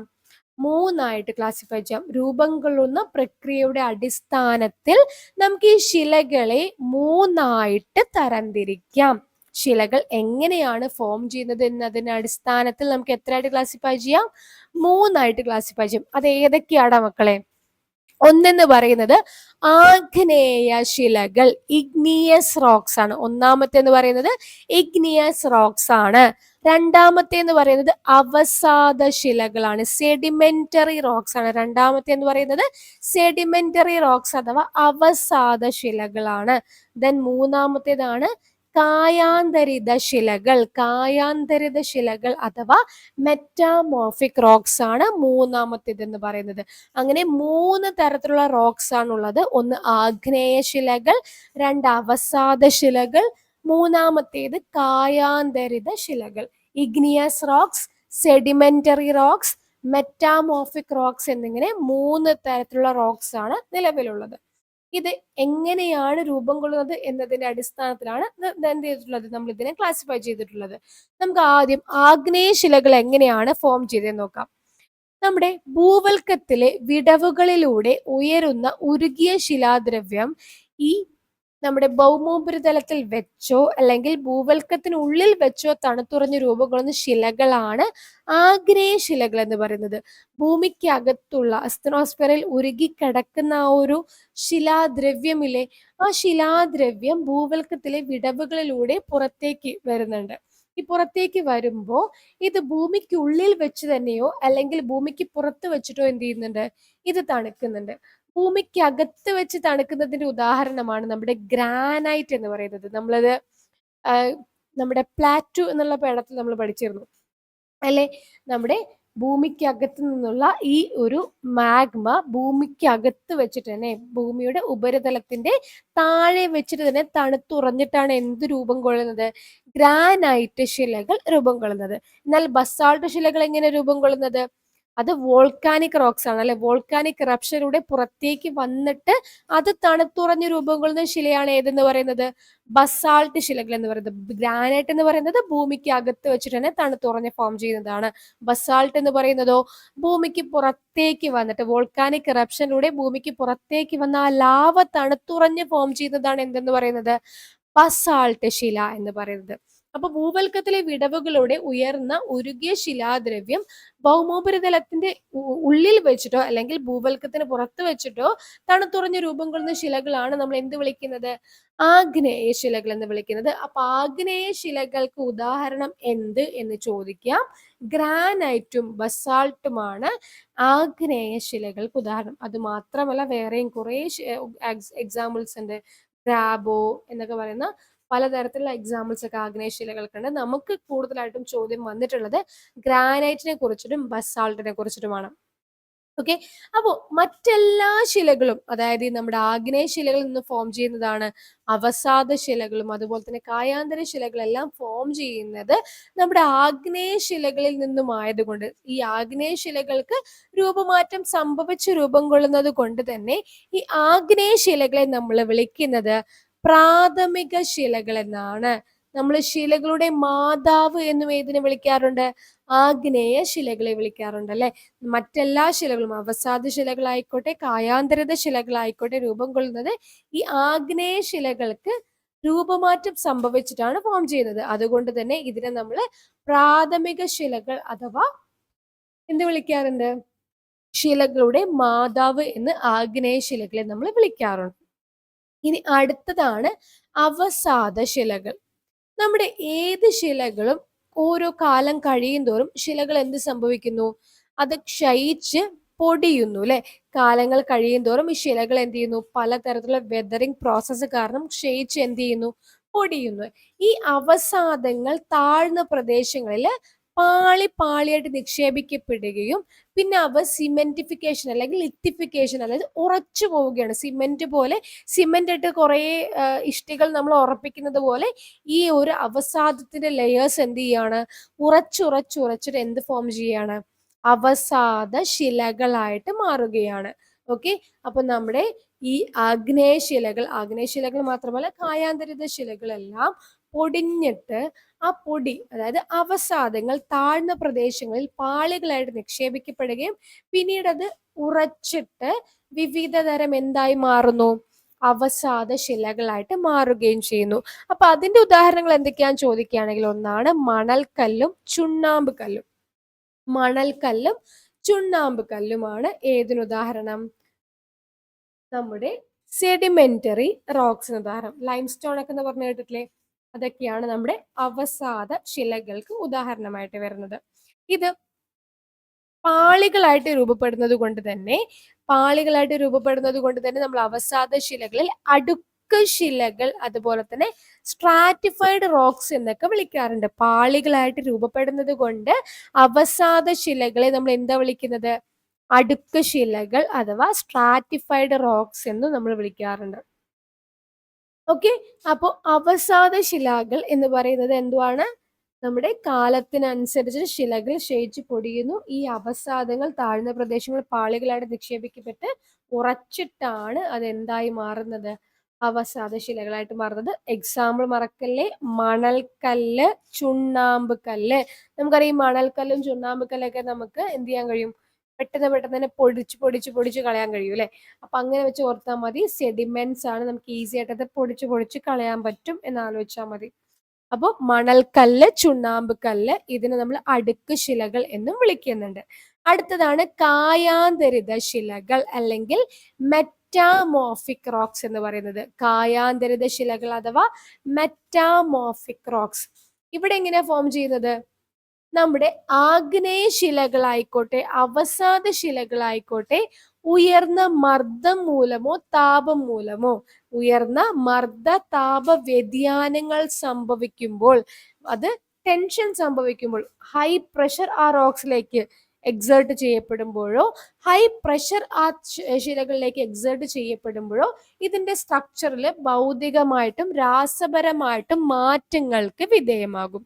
ഭൗതികപരമായിട്ടും രാസപരമായിട്ടും ഈ ശിലകൾക്ക്, അവസാദ ശിലകൾക്കോ ആഗ്നേയ ശിലകൾക്കോ ഉയർന്ന മർദ്ദ താപ വ്യതിയാനങ്ങൾ സംഭവിക്കുമ്പോൾ ആ ശിലകൾക്ക് ഭൗതികമായും രാസപരമായും മാറ്റങ്ങൾക്ക് വിധേയമാകുന്നു. അപ്പൊ നമ്മൾ അതിനെ വിളിക്കുന്ന പേരാണ് എന്തെന്ന് പറയുന്നത്? കായാന്തരിത ശിലകൾ എന്ന് പറയുന്നത്. കായാന്തരിത ശിലകൾ എന്ന് പറയുന്നത് അതിന്റെ ഉദാഹരണമാണ് മാർബിള്, സ്ലേറ്റ് ഒക്കെ. നമ്മുടെ വേറൊരു ക്വസ്റ്റ്യൻ ആണ്, പ്രത്യേകം ശ്രദ്ധിച്ചോ. കേരളത്തിൽ ഏറ്റവും കൂടുതലായിട്ട് കാണപ്പെടുന്ന ശിലകൾ കായാന്തരിത ശിലകളാണ്. കേരളത്തിൽ ഏറ്റവും കൂടുതൽ കാണപ്പെടുന്നത് ഏതാണ്? കായാന്തരിത ശിലകളാണ് കേരളത്തിൽ ഏറ്റവും കൂടുതൽ കാണപ്പെടുന്നത് എന്നും കൂടെ മനസ്സിലാക്കി വെക്കുക. അപ്പോ ഇവിടെ ചെറിയൊരു ഇത് ഞാൻ പറഞ്ഞുതരാം. നമ്മളിപ്പോ അവിടെ പഠിച്ച എക്സാമ്പിൾ എന്ന് പറയുന്നത് എന്തൊക്കെയായിരുന്നു? മാർബിളും സ്ലേറ്റ് ഒക്കെ ആയിരുന്നു അല്ലെ. ഈ മാർബിള് ഫോം ചെയ്യുന്നത് ലൈം സ്റ്റോൺ ചുണ്ണാമ്പ് കല്ലിലെ ഈ ലൈം സ്റ്റോണിന് നമ്മുടെ ഹീറ്റ് ആൻഡ് പ്രഷർ വ്യതിയാനം വരുമ്പോൾ, ഉയർന്ന മർദ്ദ താപ വ്യതിയാനം വരുമ്പോഴാണ് എന്ത് ഫോം ചെയ്യുന്നത്? മാർബിൾ ഫോം ചെയ്യുന്നത്. അതുപോലെ തന്നെ നമ്മൾ ആ ഒരു പീഠഭൂമിന്റെ പാഠഭാഗത്ത് പഠിച്ചിരുന്നു, ഗ്രാനൈറ്റ് ഉയർന്ന മർദ്ദതാപ വ്യതിയാനങ്ങൾക്ക് സംഭവിച്ചിട്ടാണ് എന്ത് ഫോം ചെയ്യുന്നത്? നൈസ് ഫോം ചെയ്യുന്നത്. ഗ്രാനൈറ്റിന് ഈ ഒരു പ്രോസസ്സ് നമ്മൾ വിളിക്കുന്ന പേരാണ് മെറ്റാമോർഫോസിസ്. ഉയർന്ന താപമർദ്ദം മൂലം ഈ വ്യതിയാനങ്ങൾ വരുന്ന ഈ പ്രോസസ്സ് നമ്മൾ വിളിക്കുന്ന പേരാണ് മെറ്റാമോർഫോസിസ്. കായാന്തരീകരണം എന്ന് മലയാളത്തിൽ പറയും. കായാന്തരീകരണം എന്ന് പറയും. ഓക്കെ, അപ്പൊ ഈ കായാന്തരീകരണം സംഭവിച്ചിട്ട് ഗ്രാനൈറ്റ് എന്തായി മാറുന്നുണ്ട്? നൈസ് എന്ന് പറയുന്ന ശിലാപദാർത്ഥമായിട്ട് മാറുന്നുണ്ട്. ഇനി നമ്മുടെ സാൻഡ്സ്റ്റോൺ. സാൻഡ്സ്റ്റോൺ ഉയർന്ന താപമർദ്ദ വ്യതിയാനം അല്ലെങ്കിൽ മെറ്റാമോർഫോസിസ് സംഭവിച്ചിട്ടാണ് എന്തുണ്ടാവുന്നത്? ക്വാഡ്സൈറ്റ് ഉണ്ടാവുന്നത്. എന്തുണ്ടാവുന്നത്? ക്വാഡ്സൈറ്റ് ഉണ്ടാവുന്നത്. ഇനി ഷെയിൽ എന്ന് പറയുന്ന സെഡിമെന്ററി റോക്സിന് വ്യതിയാനം സംഭവിച്ചിട്ടാണ്, താപമർദ്ദ വ്യതിയാനം സംഭവിച്ചിട്ടാണ് സ്ലേറ്റ് ഉണ്ടാവുന്നത്. സ്ലേറ്റ് നിങ്ങൾക്ക് അറിയുന്നതല്ലേ? സ്ലേറ്റ് ഉണ്ടാവുന്നത് ഷെയിൽ എന്ന് പറയുന്ന സെഡിമെന്ററി റോക്കിന് മെറ്റാമോർഫിക് പ്രോസസ് സംഭവിച്ചിട്ടാണ് സ്ലേറ്റ് ഉണ്ടാവുന്നത്.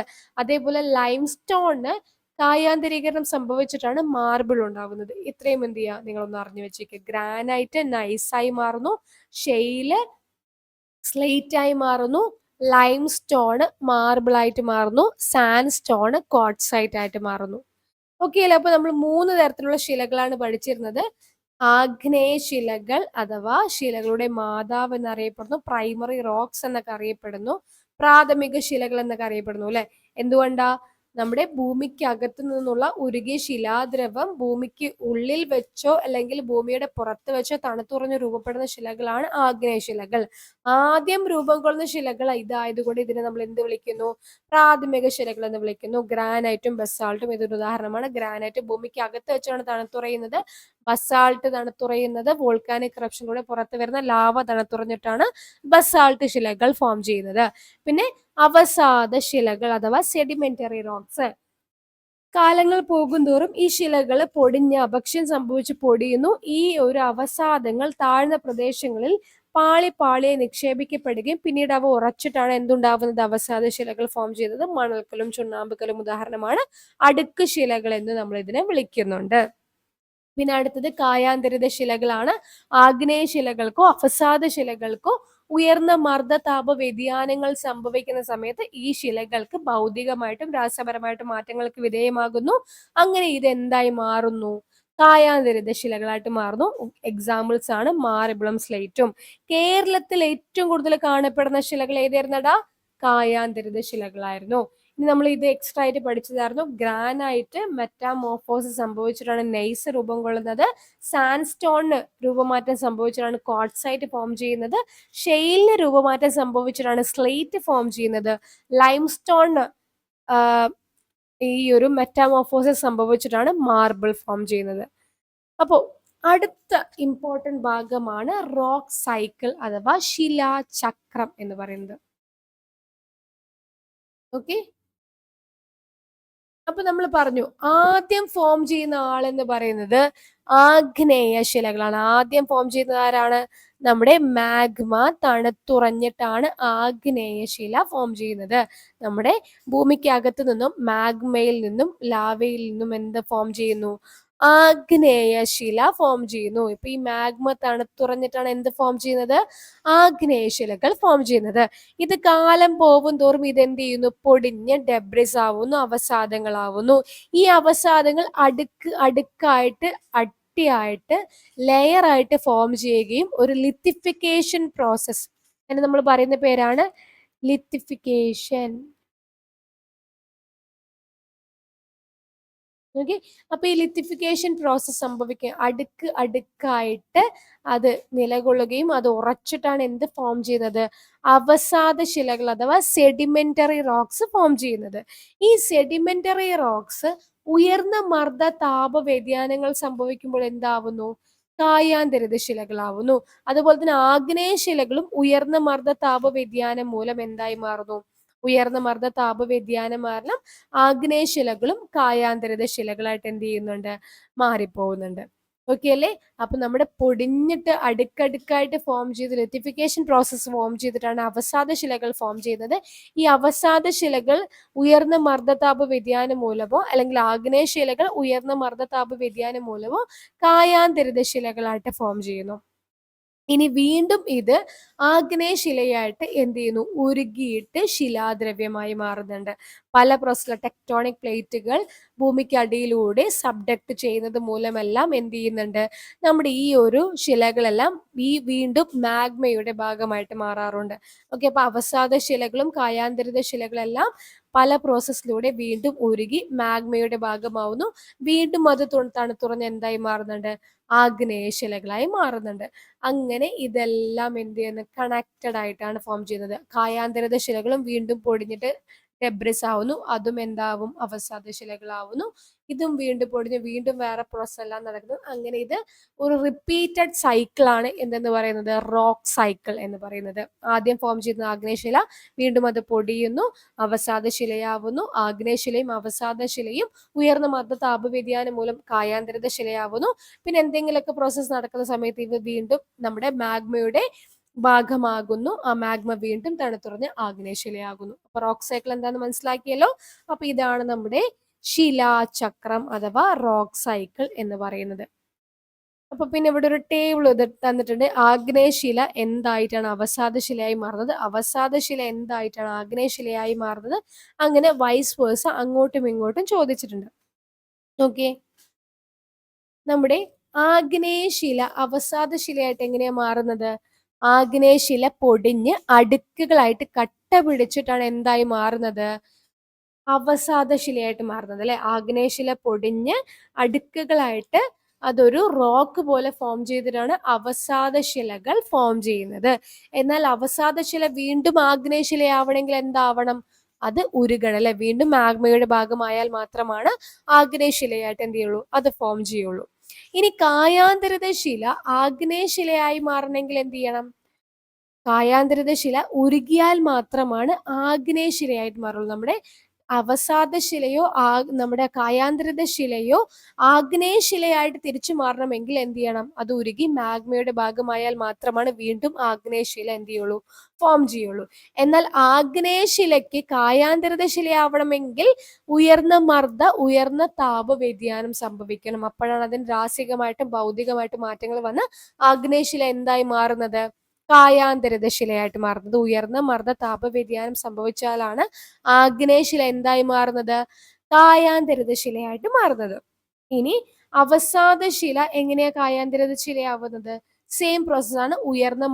ഉയർന്ന താപ വ്യതിയാനം സംഭവിക്കുമ്പോഴാണ് അവസാദ ശില എന്തായി മാറുന്നത്, കായാന്തരിത ശിലയായി മാറുന്നത്. എന്നാൽ കായാന്തരിത ശിലയ്ക്ക് അവസാദ ശിലയാവാൻ എങ്ങനെയാ പറ്റുന്നത്, അത് പൊടിഞ്ഞ് അടുക്കുകളായിട്ട് കട്ട പിടിക്കുമ്പോഴാണ് കായാന്തരിത ശില എന്തായി മാറുന്നത്, അവസാദശില ആയിട്ട് മാറുന്നത്. അപ്പൊ നിങ്ങൾ ഇതൊരു വൺസ് മനസ്സിലാക്കി കഴിഞ്ഞാൽ നിങ്ങളോട് എങ്ങനെ ചോദിച്ചാൽ നിങ്ങൾക്ക് എന്ത് ചെയ്യാൻ കഴിയും, ഇത് ഉത്തരം പറയുവാനായിട്ട് കഴിയും. ഓക്കെ അല്ലേ? അപ്പൊ അത് ക്ലിയർ ആയിട്ട് വിശ്വസിക്കുന്നു. അടുത്ത് നമ്മൾ ഈ റോക്സിന്റെ അപക്ഷയത്തിനെ കുറിച്ചാണ് പഠിക്കുന്നത്. അപ്പൊ നമ്മൾ വിവിധ ശിലകളെ കുറിച്ച് പഠിച്ചു. ഇനി ഈ ഒരു ശിലകളെല്ലാം പലവിധ മാറ്റങ്ങൾക്ക് വിധേയമായിക്കൊണ്ടിരിക്കുന്നുണ്ട് അല്ലെ. ഈ ശിലകളെല്ലാം പൊട്ടിപ്പൊടിയുകയും അതുപോലെ തന്നെ വിഘടിക്കുകയൊക്കെ ചെയ്യുന്നുണ്ട്. ഇങ്ങനെ പൊട്ടിപ്പൊടിയുകയും വിഘടിക്കുകയും ഒക്കെ ചെയ്യുന്നതിനെയാണ് നമ്മൾ എന്ത് വിളിക്കുന്നത്, അപക്ഷയം എന്ന് വിളിക്കുന്നത്. ശിലകൾ പൊട്ടിപ്പൊടിയുകയോ വിഘടിക്കുകയോ ചെയ്യുന്ന പ്രക്രിയയാണ് നമ്മൾ എന്ത് വിളിക്കുന്നത്, അപക്ഷയം എന്ന് വിളിക്കുന്നത്. അപക്ഷയം പല രീതിക്ക് നടക്കാറുണ്ട്. എങ്ങനെയൊക്കെയാണ് ശിലകൾക്ക് അപക്ഷയം സംഭവിക്കാറ് എന്നാണ് അടുത്തത് ഇവിടെ തന്നിരിക്കുന്നത്. എങ്ങനെയൊക്കെയാണ് ശിലകൾക്ക് അപക്ഷയം സംഭവിക്കാറുണ്ട്. ഒന്നെന്ന് പറയുന്നത് ഭൗതിക അപക്ഷയമാണ്. ഫിസിക്കൽ അല്ലെങ്കിൽ മെക്കാനിക്കൽ വെതറിങ് എന്നാണ് അതിന് പറയുക ഇംഗ്ലീഷില്. ഭൗതിക അപക്ഷയം, ഫിസിക്കൽ അല്ലെങ്കിൽ മെക്കാനിക്കൽ വെതറിങ്. രണ്ടാമത്തെ പ്രോസസ് രാസിക അപക്ഷയം, കെമിക്കൽ വെതറിങ് ആണ്. മൂന്നാമത്തേത് എന്ന് പറയുന്നത് ജൈവിക അപക്ഷയം അഥവാ ബയോളജിക്കൽ വെതറിങ് ആണ്. അപ്പൊ ഇതെങ്ങനെയാന്ന് നമുക്ക് ഇനി ഡീറ്റെയിൽ ആയിട്ട് പഠിക്കാം. ഭൗതിക അപക്ഷയം അഥവാ ഫിസിക്കൽ ഓർ മെക്കാനിക്കൽ വെതറിങ് എങ്ങനെയാ സംഭവിക്കുന്നത്, നമുക്കറിയാം. താപത്തിന്റെ ഏറ്റക്കുറച്ചുകൾ കാരണം നമ്മുടെ ശിലകൾ എന്ത് ചെയ്യുന്നുണ്ട്, വികസിക്കുകയും ചുരുങ്ങുകയും ചെയ്യുന്നുണ്ട്. നമുക്കറിയാം, ഒരു റോക്ക് ആണെന്ന് വെച്ചോ. ആ റോക്കിലേക്ക് ഹൈ ടെമ്പറേച്ചർ വരികയാണ്. ഹൈ ടെമ്പറേച്ചർ, സൂര്യനിൽ നിന്നെല്ലാം ഹൈ ടെമ്പറേച്ചർ ഇതാക്കുന്ന സമയത്ത് ഈ ശില എന്ത് ചെയ്യും? എക്സ്പാൻഡ് ചെയ്യും. ഹൈ ടെമ്പറേച്ചർ കൊടുക്കുന്ന സമയത്ത് എന്ത് ചെയ്യുന്നുണ്ട്? ഹൈ ടെമ്പറേച്ചർ കൊടുക്കുന്ന സമയത്ത് ഇത് എന്ത് ചെയ്യും? എക്സ്പാൻഡ് ചെയ്യും. ഈ റോക്ക് എന്ത് ചെയ്യും? എക്സ്പാൻഡ് ചെയ്യും. ഇനി ഇത് കൂൾ ഡൗൺ ചെയ്യുന്ന സമയത്തോ? ഇത് കൂൾ ഡൗൺ ചെയ്യുന്ന സമയത്ത് എന്ത് ചെയ്യും? ഈ ശിലകൾ അങ്ങ് ചുരുങ്ങും അല്ലെ? ഇതെന്ത് ചെയ്യും? അങ്ങ് ചുരുങ്ങുകയും ചെയ്യും. ഇതെങ്ങനെ ചുരുങ്ങുകയും സങ്കോചിക്കുകയും അതുപോലെ തന്നെ വികസിക്കുകയും ചെയ്യുമ്പോൾ ഈ റോക്സിൽ എന്ത് സംഭവിക്കും? വിള്ളലുകൾ ഫോം ചെയ്യില്ലേ? ഈ റോക്കിൽ എന്ത് സംഭവിക്കും? വിള്ളലുകൾ, ക്രാക്കുകൾ ഉണ്ടാവും അല്ലെ? അപ്പൊ ചൂട് കാരണം വികസിക്കുകയും തണുപ്പ് കാരണം ചുരുങ്ങുകയും ചെയ്യുമ്പോൾ ഈ റോക്സിൽ സ്വാഭാവികമായിട്ട് എന്തുണ്ടാവും? വിള്ളലുകൾ ഉണ്ടാവും. ഈ വിള്ളലുകളിലേക്ക് നമ്മുടെ ജലം കയറും. നമ്മുടെ വിള്ളലുകളിലേക്ക്, അതിലേക്ക്, ആ ഒരു ഗ്യാപ്പിലേക്ക് ആര് കയറും? വെള്ളം കയറുകയും ആ വെള്ളം തണുത്തുറഞ്ഞ് ഐസായി മാറിയിട്ടൊക്കെ എന്ത് ചെയ്യും? ഈ റോക്സിനെ കൂടുതലായിട്ട് വിള്ളൽ വലുതാക്കി ഇതെന്തായി മാറും? ശിലകള് പൊടിയുവാൻ കാരണമാകും. ഈ ശിലകൾ എന്തായി മാറും? പൊടിയുവാൻ കാരണമാകും. അപ്പൊ താപത്തിലെ ഏറ്റക്കുറച്ചുകൾ കാരണം ശിലാധാതുക്കൾക്കുണ്ടാവുന്ന വികാസവും സങ്കോചവും അപക്ഷയത്തിന് കാരണമാകുന്നു.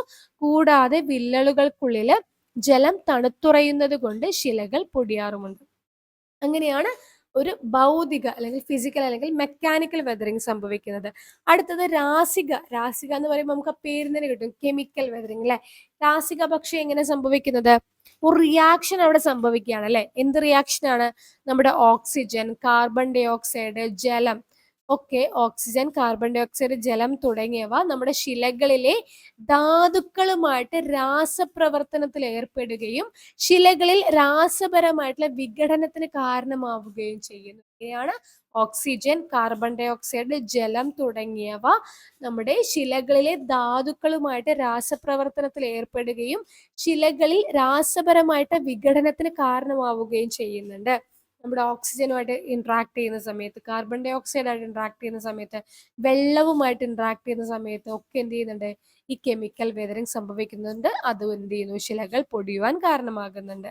അടുത്തതാണ് ജൈവിക അപക്ഷയം അഥവാ ബയോളജിക്കൽ വെതറിങ് എന്ന് പറയുന്നത്. നമ്മുടെ സസ്യങ്ങളുടെ വേരുകൾ ശിലകളിലെ വിടവുകളിലേക്ക് ആഴ്ന്നിറങ്ങുന്നതും പിന്നെ ചെറുജീവികൾ ഇതിൽ മാളമുണ്ടാക്കുന്നതും പിന്നെ സസ്യജന്തുക്കളുടെ അവശിഷ്ടങ്ങൾ ജീർണനവും ഒക്കെ എന്ത് ചെയ്യുന്നുണ്ട്? ഈ ബയോളജിക്കൽ വെതറിങ്ങിന് കാരണമാകുന്നുണ്ട്. ഓക്കെ, എന്തൊക്കെയാണ്? സസ്യങ്ങളുടെ വേരുകൾ നോക്കി, പ്ലാന്റ്സിന്റെ വേരുകൾ ഈ റോക്സിന്റെ ഇടയിലേക്ക് ആഴ്ന്നിറങ്ങുന്നതും പിന്നെ ചെറുജീവികൾ ഇതിൽ മാളങ്ങൾ ഉണ്ടാക്കുന്നതും പിന്നെ സസ്യജന്തു ജീവികളുടെ ജീർണനമൊക്കെ, അവശിഷ്ടങ്ങളൊക്കെ ഇതിന്റെ മേലെ ആയിട്ട് അതിനെ ജീർണിക്കുമ്പോഴൊക്കെ ഈ ഇതിന് എന്ത് സംഭവിക്കുന്നു? ബയോളജിക്കൽ വെതറിങ്ങിന് ഇത് കാരണമാകുന്നുണ്ട്. അത് കൂടാതെ നമ്മുടെ മനുഷ്യന്മാരുടെ പ്രവർത്തനം മൂലമായിട്ടുള്ള ഖനനം, പാറ പൊട്ടിക്കൽ തുടങ്ങിയ പ്രോസസ്സ് കൊണ്ടൊക്കെ എന്ത് ചെയ്യുന്നുണ്ട്? അപക്ഷയത്തിലേക്ക് നയിക്കുന്നുണ്ട്. ഓക്കെ, അപ്പൊ 3 പ്രധാനമായിട്ടുള്ള പ്രോസസ്സിലൂടെയാണ് ഇത് എന്താണ് ശിലകൾ അപക്ഷയം സംഭവിക്കുന്നത്. ഭൗതിക അപക്ഷയം, രാസിക അപക്ഷയം, ജൈവിക അപക്ഷയം.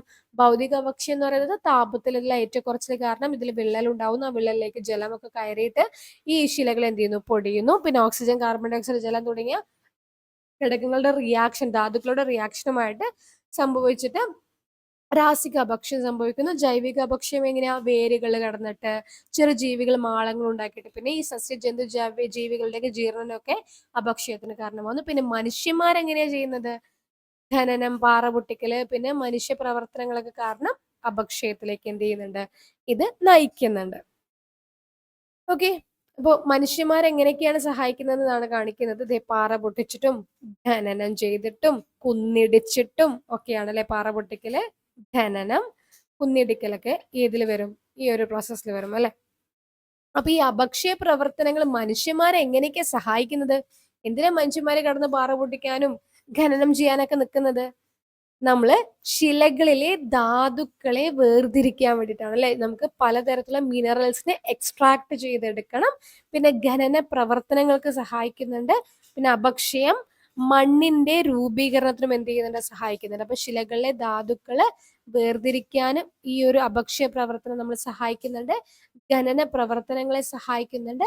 അപക്ഷയം മണ്ണിന്റെ രൂപീകരണത്തിനും എന്ത് ചെയ്യുന്നുണ്ട്? കാരണമാകുന്നുണ്ട്. ഇനി അടുത്തത് മണ്ണിനെ കുറിച്ചിട്ടാണ് പഠിക്കുന്നത്. ഈ ശിലകൾ പൊടിഞ്ഞുണ്ടാവുന്നതാണ് മണ്ണ്, നമുക്കറിയാം അല്ലെ? ഈ ശിലകൾക്ക് വെതറിങ്, അപക്ഷയം സംഭവിച്ചിട്ടാണ് എന്തുണ്ടാവുന്നത്? മണ്ണുണ്ടാവും നമുക്കറിയാം അല്ലെ. മണ്ണിനെ കുറിച്ച് പഠിക്കുന്ന ശാസ്ത്രശാഖയുടെ പേരെന്താ മക്കളെ? മണ്ണിനെ കുറിച്ച് പഠിക്കുന്ന ശാസ്ത്രശാഖയാണ് പെഡോളജി. എന്തുവാ? പെഡോളജി ആണ്. മണ്ണിനെ കുറിച്ച് പഠിക്കുന്ന ശാസ്ത്രശാഖയാണ് പെഡോളജി. ഇനി ഈ ശാസ്ത്രശാഖയുമായിട്ട് ബന്ധപ്പെട്ട ശാസ്ത്രജ്ഞന്മാരെ നമ്മൾ വിളിക്കുന്നത് പെഡോളജിസ്റ്റ് എന്നാണ്. ഈ ശാസ്ത്രശാഖയുമായിട്ട് ബന്ധപ്പെട്ട ശാസ്ത്രജ്ഞന്മാരെ നമ്മൾ എന്ത് വിളിക്കുന്നു? പെഡോളജിസ്റ്റ് എന്നും വിളിക്കുന്നു. ഓക്കെ, അപ്പൊ മണ്ണിനെ കുറിച്ച് പഠിക്കുന്ന ശാസ്ത്രശാഖ പെഡോളജി. ഈ ശാസ്ത്രശാഖയുമായിട്ട് ബന്ധപ്പെട്ട ശാസ്ത്രജ്ഞന്മാരെ നമ്മൾ എന്ത് വിളിക്കുന്നു? പെഡോളജിസ്റ്റ് എന്നും വിളിക്കുന്നു. ഓക്കെ, അപ്പൊ നമ്മൾ എങ്ങനെയാണ് മണ്ണ് രൂപപ്പെടുന്നത് നമ്മൾ പറഞ്ഞു അല്ലെ. അപക്ഷയ പ്രക്രിയയിലൂടെ ശിലകൾ പൊടിഞ്ഞിട്ടാണ് എന്ത് ഫോം ചെയ്യുന്നത്?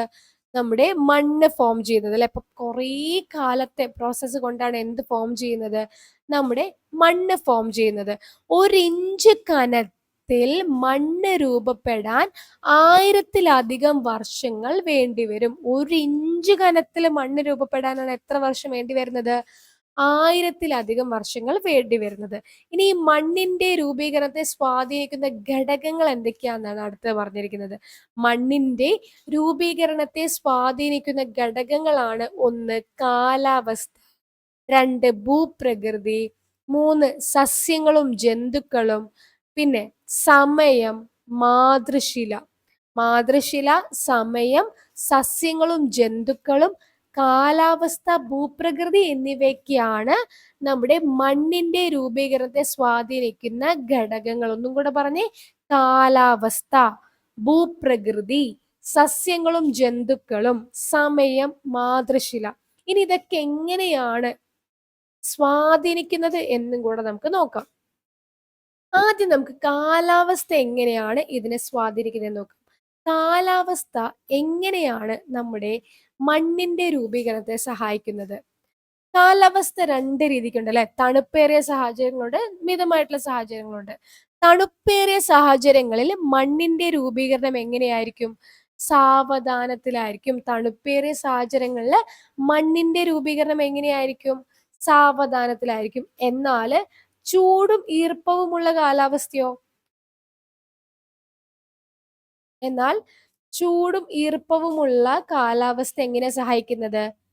മണ്ണിന്റെ രൂപീകരണം എളുപ്പമായിരിക്കും. ചൂടും ഈർപ്പവുമുള്ള കാലാവസ്ഥ മണ്ണിന്റെ രൂപീകരണം എളുപ്പമാക്കി തീർക്കുന്നു. ചൂടും ഈർപ്പവുമുള്ള കാലാവസ്ഥ മണ്ണിന്റെ രൂപീകരണം എളുപ്പമാക്കുമ്പോൾ നമ്മുടെ തണുപ്പേറിയ സാഹചര്യം മണ്ണിന്റെ രൂപീകരണം എങ്ങനെയാക്കുന്നു?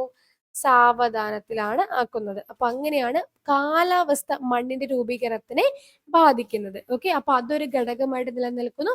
നോർമൽ കാലാവസ്ഥ മണ്ണിന്റെ രൂപീകരണം കൂടുതലും സഹായിക്കുമ്പോൾ തണുപ്പേറിയ സാഹചര്യം മണ്ണിന്റെ രൂപീകരണം സാവധാനത്തിലാക്കുന്നു. ഇനി ഭൂപ്രകൃതി എങ്ങനെയാ മക്കളെ? ചെങ്കുത്തായിട്ടുള്ള ചെരുവുകളിൽ മണ്ണിന്റെ കനം എങ്ങനെയായിരിക്കും? ചെങ്കുത്തായിട്ടുള്ള ചെരുവുകളിൽ മണ്ണിന്റെ കനം കുറവായിരിക്കും. എന്നാൽ നിരപ്പാർന്ന പ്രദേശങ്ങളിലോ മണ്ണിന്റെ കനം കൂടുതലായിരിക്കും അല്ലെ. ചെങ്കുത്തായിട്ടുള്ള ചെരുവുകളിൽ മണ്ണിന്റെ കനം കുറവായിരിക്കും. നിരപ്പാർന്ന പ്രദേശങ്ങളിൽ മണ്ണിന്റെ കനം കൂടുതലായിരിക്കും. ഇനി സസ്യങ്ങളും ജന്തുക്കളും എങ്ങനെയാണ് ഘടകമാവുന്നത്? സസ്യങ്ങളും ജന്തുക്കളും അഴുകുന്നതിന്റെ ഫലമായിട്ടുണ്ടാകുന്ന അമ്ലം ശിലകളുടെ അപക്ഷയ സംഭവത്തിന് കാരണമാകുന്നു. അങ്ങനെ മണ്ണ് രൂപീകരണത്തിന് കാരണമാവുന്നുണ്ട് അല്ലെ. സസ്യങ്ങളുടെയും ജന്തുക്കളുടെയും അഴുകുന്നതിന്റെ ഫലമായിട്ടുണ്ടാവുന്ന അമ്ലം ശിലകളുടെ അപക്ഷയ സംഭവത്തിന് കാരണമാകുന്നു. നമ്മൾ നേരത്തെ പറഞ്ഞു ശിലകളുടെ ഫോമേഷന് ഫോം ചെയ്യുന്ന ബയോളജിക്കൽ വെതറിംഗ് പഠിച്ചിരുന്നല്ലേ. അങ്ങനെ മണ്ണ് രൂപീകരിക്കാൻ സഹായിക്കുന്നുണ്ട്. പിന്നെ നമ്മുടെ മാതൃശില എങ്ങനെയാ ബാധിക്കുന്നത്? മണ്ണിലെ ധാതുക്കളും മണ്ണിന്റെ ഘടനയും അവ ഏത് ശിലകളിൽ നിന്നും രൂപം കൊള്ളുന്നത് എന്നതിനെ അടിസ്ഥാനപ്പെടുത്തിയിരിക്കുന്നു അല്ലെ. ഏത് ശിലയിൽ നിന്നുമാണ് അത് ഫോം ചെയ്യുന്നത് എന്നതിന്റെ അടിസ്ഥാനത്തിലായിരിക്കും ആ മണ്ണിൽ ഉൾപ്പെട്ടിട്ടുള്ള ധാതുക്കളുടെയും മണ്ണിന്റെ ഘടനയും എങ്ങനെയാണെന്ന് അറിയാൻ. അപ്പൊ നമുക്ക് അതിന്റെ ഉദാഹരണമാണ് നമ്മുടെ ബസാൾട്ട് ശിലകൾ പൊടിഞ്ഞിട്ടാണ് എന്തുണ്ടാവുന്നത്? ബസാൾട്ട് ശിലകൾ ഫോം ചെയ്തിട്ടാണ് നമ്മുടെ ബ്ലാക്ക് സോയിൽ ഫോം ചെയ്യുന്നത് അല്ലെ. അതൊരു ഉദാഹരണമായിട്ട് നമുക്ക് പറയാം. അപ്പൊ മാതൃശില എങ്ങനെയാണോ അതിനനുസരിച്ചിരിക്കും അതിൽ നിന്നും രൂപം കൊള്ളുന്ന മണ്ണിനവും. ബസാൾട്ട് ശിലയിൽ നിന്നും രൂപം കൊള്ളുന്നതാണ് ഏതെന്ന് പറയുന്നത്? ബ്ലാക്ക് സോയിൽ എന്ന് പറയുന്നത്. ഇനി സമയം എങ്ങനെയാ? നമ്മൾ നേരത്തെ പറഞ്ഞ പോലെ മണ്ണിന്റെ ഘനവും ഘടനയും അത് രൂപം കൊള്ളാൻ എടുക്കുന്ന സമയത്തെയും ആശ്രയിച്ചിരിക്കും. 1 ഇഞ്ച് മണ്ണ് രൂപം കൊള്ളാൻ എത്ര ടൈം എടുത്തു എന്ന് പറയുന്നത്? 1000-ലധികം വർഷങ്ങൾ രൂപപ്പെടുന്നു എന്ന് പറയുന്നത് അല്ലെ. ഇത് നോക്കി സസ്യങ്ങളും ജന്തുക്കളുടെയും ഒരു കാര്യം കൂടെ. സസ്യങ്ങളുടെയും ജന്തുക്കളുടെയും മൃതാവശിഷ്ടങ്ങൾ അഴുകി ചേർന്ന് മണ്ണിൽ ജൈവാംശം എന്ത് ചെയ്യുന്നുണ്ട്? വർദ്ധിക്കുന്നുണ്ട്. മണ്ണിന്റെ ഫെർട്ടിലിറ്റിയും ആര് കൂട്ടുന്നുണ്ട്? സസ്യങ്ങളും ജന്തുക്കളും അതിന്റെ ഫെർട്ടിലിറ്റിയും കൂട്ടുന്നുണ്ട്. പിന്നെ 1 ഇഞ്ച് കനത്തിൽ മണ്ണ് രൂപപ്പെടാൻ 1000-ലധികം വർഷവും വേണ്ടി വരുന്നുണ്ട്. പിന്നെ എത്ര സമയത്തിലാണ് അത് രൂപം കൊള്ളുന്നത് എന്നതിന്റെ അടിസ്ഥാനത്തിൽ ആ മണ്ണിന്റെ ടെക്സ്ചറും എന്ത് ചെയ്യുന്നുണ്ട്? വ്യത്യാസപ്പെടുന്നുണ്ട്. അപ്പോൾ മണ്ണിന്റെ ഘടനയെ, മണ്ണ് ഫോം ചെയ്യുന്നതിനെ ബന്ധപ്പെട്ട് കിടക്കുന്ന ഘടകങ്ങൾ എന്തൊക്കെയാന്ന് ചോദിക്കുകയാണെങ്കിൽ കാലാവസ്ഥ, ഭൂപ്രകൃതി, സസ്യങ്ങളും ജന്തുക്കളും, മാതൃശില, സമയം എന്നിവയെല്ലാം ബന്ധപ്പെട്ട് കിടക്കുന്നുണ്ട്. ഓക്കെ, ഇനി നമുക്കറിയാം മണ്ണ് എത്രത്തോളം നമുക്ക് അത്യാവശ്യമാണ് നമുക്കറിയാം അല്ലെ. സസ്യങ്ങൾ വേണമെന്നുണ്ടെങ്കിൽ മണ്ണ് വേണം. ആ സസ്യങ്ങൾക്ക് അതിന്റെ പോഷകങ്ങളെല്ലാം വലിച്ചെടുത്ത് സഹായത്തോടെ സൂര്യപ്രകാശത്തിന്റെ സഹായത്തോടെ ആഹാരം ഉൽപ്പാദിപ്പിക്കാനും ഒക്കെ മണ്ണ് ആവശ്യമാണ്. സസ്യങ്ങൾ എത്രത്തോളം ആവശ്യമാണെന്ന് അനുസരിച്ച് എനിക്കും ആർക്കും ആവശ്യപ്പെടാൻ, നമ്മുടെ മനുഷ്യന്മാർക്കും സസ്യജന്തുജാലങ്ങൾക്കെല്ലാം ഇത് വേണമെന്നുള്ളത് അല്ലെ. അപ്പൊ ഭക്ഷ്യ ശൃംഖലയുടെ ആദ്യത്തെ കണ്ണിയാണ് ഏതെന്ന് പറയുന്നത്? സസ്യങ്ങൾ എന്ന് പറയുന്നത്. സസ്യങ്ങൾ ഉണ്ടാവണമെങ്കിൽ എന്ത് വേണം? മണ്ണ് വേണം അല്ലെ. അപ്പൊ പിന്നെ മനുഷ്യന്മാർക്ക് എന്തൊക്കെയാണ് ഉപയോഗം? മണ്ണിന്റെ ഉപയോഗം നിർമ്മാണ പ്രക്രിയയ്ക്കും പിന്നെ നമ്മുടെ കൃഷിക്കും ഒക്കെ എന്ത് വേണം? നമുക്ക് മണ്ണ് വേണം. അപ്പൊ മണ്ണെന്ന് പറയുന്നത് നമുക്ക് അത്രയും ഇമ്പോർട്ടന്റ് ആണ് എന്നാണ് പറയുന്നത്.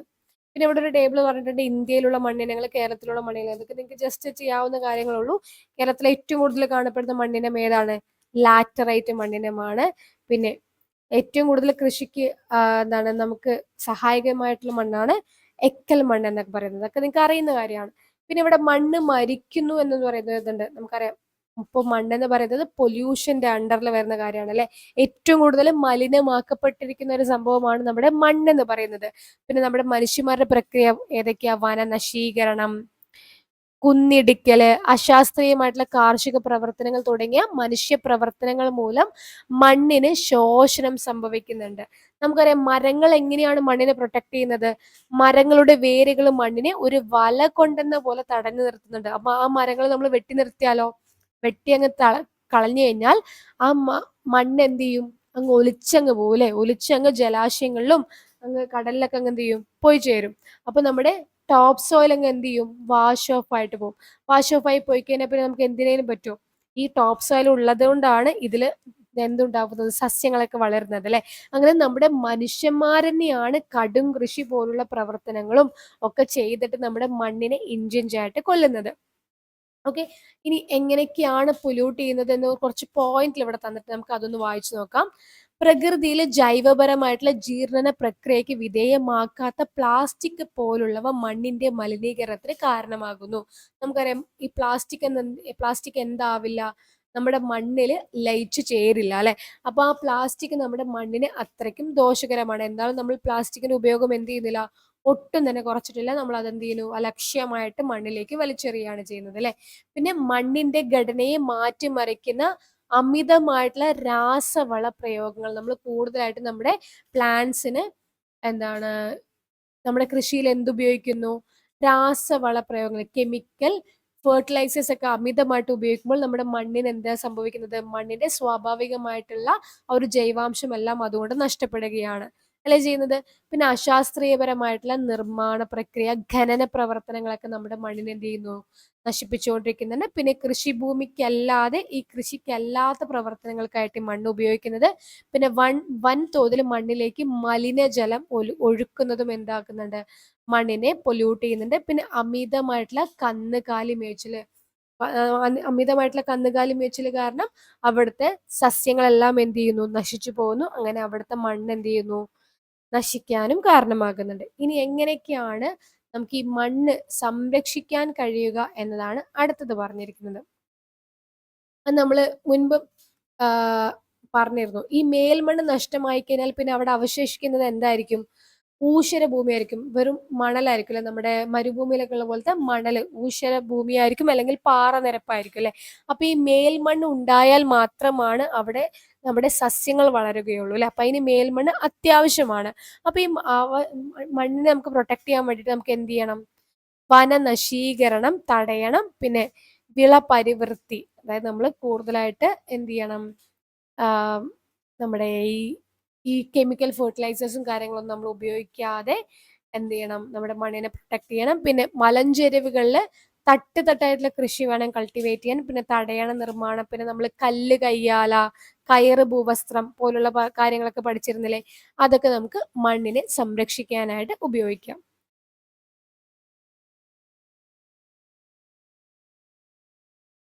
പിന്നെ മണ്ണിനൊരു ദിനം എന്ന് പറഞ്ഞിട്ട് ഒരു ദിനം തന്നിട്ടുണ്ട്. ഇത് ടെക്സ്റ്റിലെ തെറ്റാണ്. മണ്ണ് സംരക്ഷണത്തിന്റെ പ്രാധാന്യം ജനങ്ങളിലേക്ക് എത്തിക്കുന്നതിനായിട്ട് ഐക്യരാഷ്ട്ര സംഘടന എല്ലാ വർഷവും ഡിസംബർ 15 എന്നാണ് പറഞ്ഞിരിക്കുന്നത്. തെറ്റാണ്. ഡിസംബർ 5-നാണ് ദേശീയ മണ്ണ് ഐക്യരാഷ്ട്ര സംഘടന എല്ലാ വർഷവും ഡിസംബർ 5 ലോക മണ്ണ് ദിനമായിട്ട് എന്ത് ചെയ്യുന്നത്, ആചരിക്കുന്നത്. ഓക്കെ, അപ്പൊ അത് പ്രത്യേകം ഓർത്തു വെക്കുക. പിന്നെ 2015 ഇന്റർനാഷണൽ ഇയർ ഓഫ് സോയിൽസ് ആയിട്ട് എന്ത് ചെയ്തത്, ആചരിച്ചിട്ടുള്ളത്. ഓക്കെ, ഇപ്പൊ വേൾഡ് സോയിൽ ഡേ എന്നാണ് ഡിസംബർ 5-നാണ് കേട്ടോ, അത് പ്രത്യേകം ഓർത്തു വെച്ചേക്കുക. അപ്പൊ അത്രയുമാണ് നമ്മുടെ ഈ ഒരു ചാപ്റ്റർ എന്ന് പറയുന്നത് കേട്ടോ. നമ്മുടെ ഭൂമിന്റെ ഉള്ളറയെ കുറിച്ചിട്ടും ശിലകളെ കുറിച്ചിട്ടും ഒക്കെ പഠിക്കുന്ന ഒരു ചാപ്റ്റർ ആയിരുന്നു ഇതെന്ന് പറയുന്നത്. നമ്മൾ പഠിച്ച കാര്യങ്ങളായിരുന്നു ഇവിടെ ഉള്ളത്. ഈ ഒരു ടേബിൾ ജസ്റ്റ് ഒന്ന് പറഞ്ഞിട്ട് നമുക്ക് എന്ത് ചെയ്യാം, നിർത്താം. ഭൂമി എന്ന് പറയുന്നത് പ്രധാനമായിട്ട് നമ്മൾ 3ആയിട്ടായിരുന്നു ക്ലാസിഫൈ ചെയ്യുന്നത്. ഏതൊക്കെയായിരുന്നു? ഭൂവൽക്കം, മാന്റില്, കാമ്പ്. ഭൂവൽക്കത്തിനെ വീണ്ടും നമ്മൾ സിയാല്, സിമ എന്നിങ്ങനെ തിരിച്ചിരിക്കുന്നു. സിയാൽ എവിടെയാ? വൻകര ഭൂവൽക്കത്തില്. സിമ എവിടെയാ? സമുദ്രത്തില്. പിന്നെ മാന്റില് ഉപരിമാന്റിൽ, അധോ മാന്റിൽ എന്നിങ്ങനെ 2ആയി തിരിച്ചിരിക്കുന്നു. പിന്നെ കാമ്പിന് നമ്മൾ പുറക്കാമ്പ്, അകക്കാമ്പ് എന്നുള്ള രീതിക്ക് വീണ്ടും തരംതിരിച്ചിട്ടുണ്ട്. പിന്നെ ഈ ഭൂവൽക്കത്തിന്റെ ഭാഗത്താണ് എന്തുള്ളത്? ശിലാമണ്ഡലം ഉള്ളത് അല്ലെ. നമ്മുടെ ക്രസ്റ്റും ഉപരിമാന്റിലും ചേർന്നിട്ടാണ് എന്തുള്ളത്? ശിലാമണ്ഡലം ഉള്ളത്. ഈ ശിലാമണ്ഡലത്തിൽ നിന്നാണ് എന്തുണ്ടാവുന്നത്? നമ്മുടെ ശിലകൾ ഫോം ചെയ്യുന്നത്. ആഗ്നേയശിലകൾ, അവസാദ ശിലകൾ, കായാന്തരിത ശിലകൾ. ഇത് റോക്ക് സൈക്കിളിന്റെ ഭാഗമാണ്.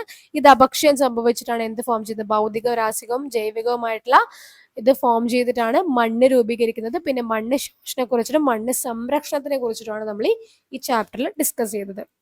അപ്പോൾ എല്ലാവർക്കും ഈ ചാപ്റ്റർ മനസ്സിലായി എന്ന് ഞാൻ വിശ്വസിക്കുന്നു. എന്തെങ്കിലും ഡൗട്ട്സ് ഉണ്ടെങ്കിൽ നിങ്ങൾക്ക് എന്നോട് ചോദിക്കാവുന്നതാണ്. So that's all. Thank you all.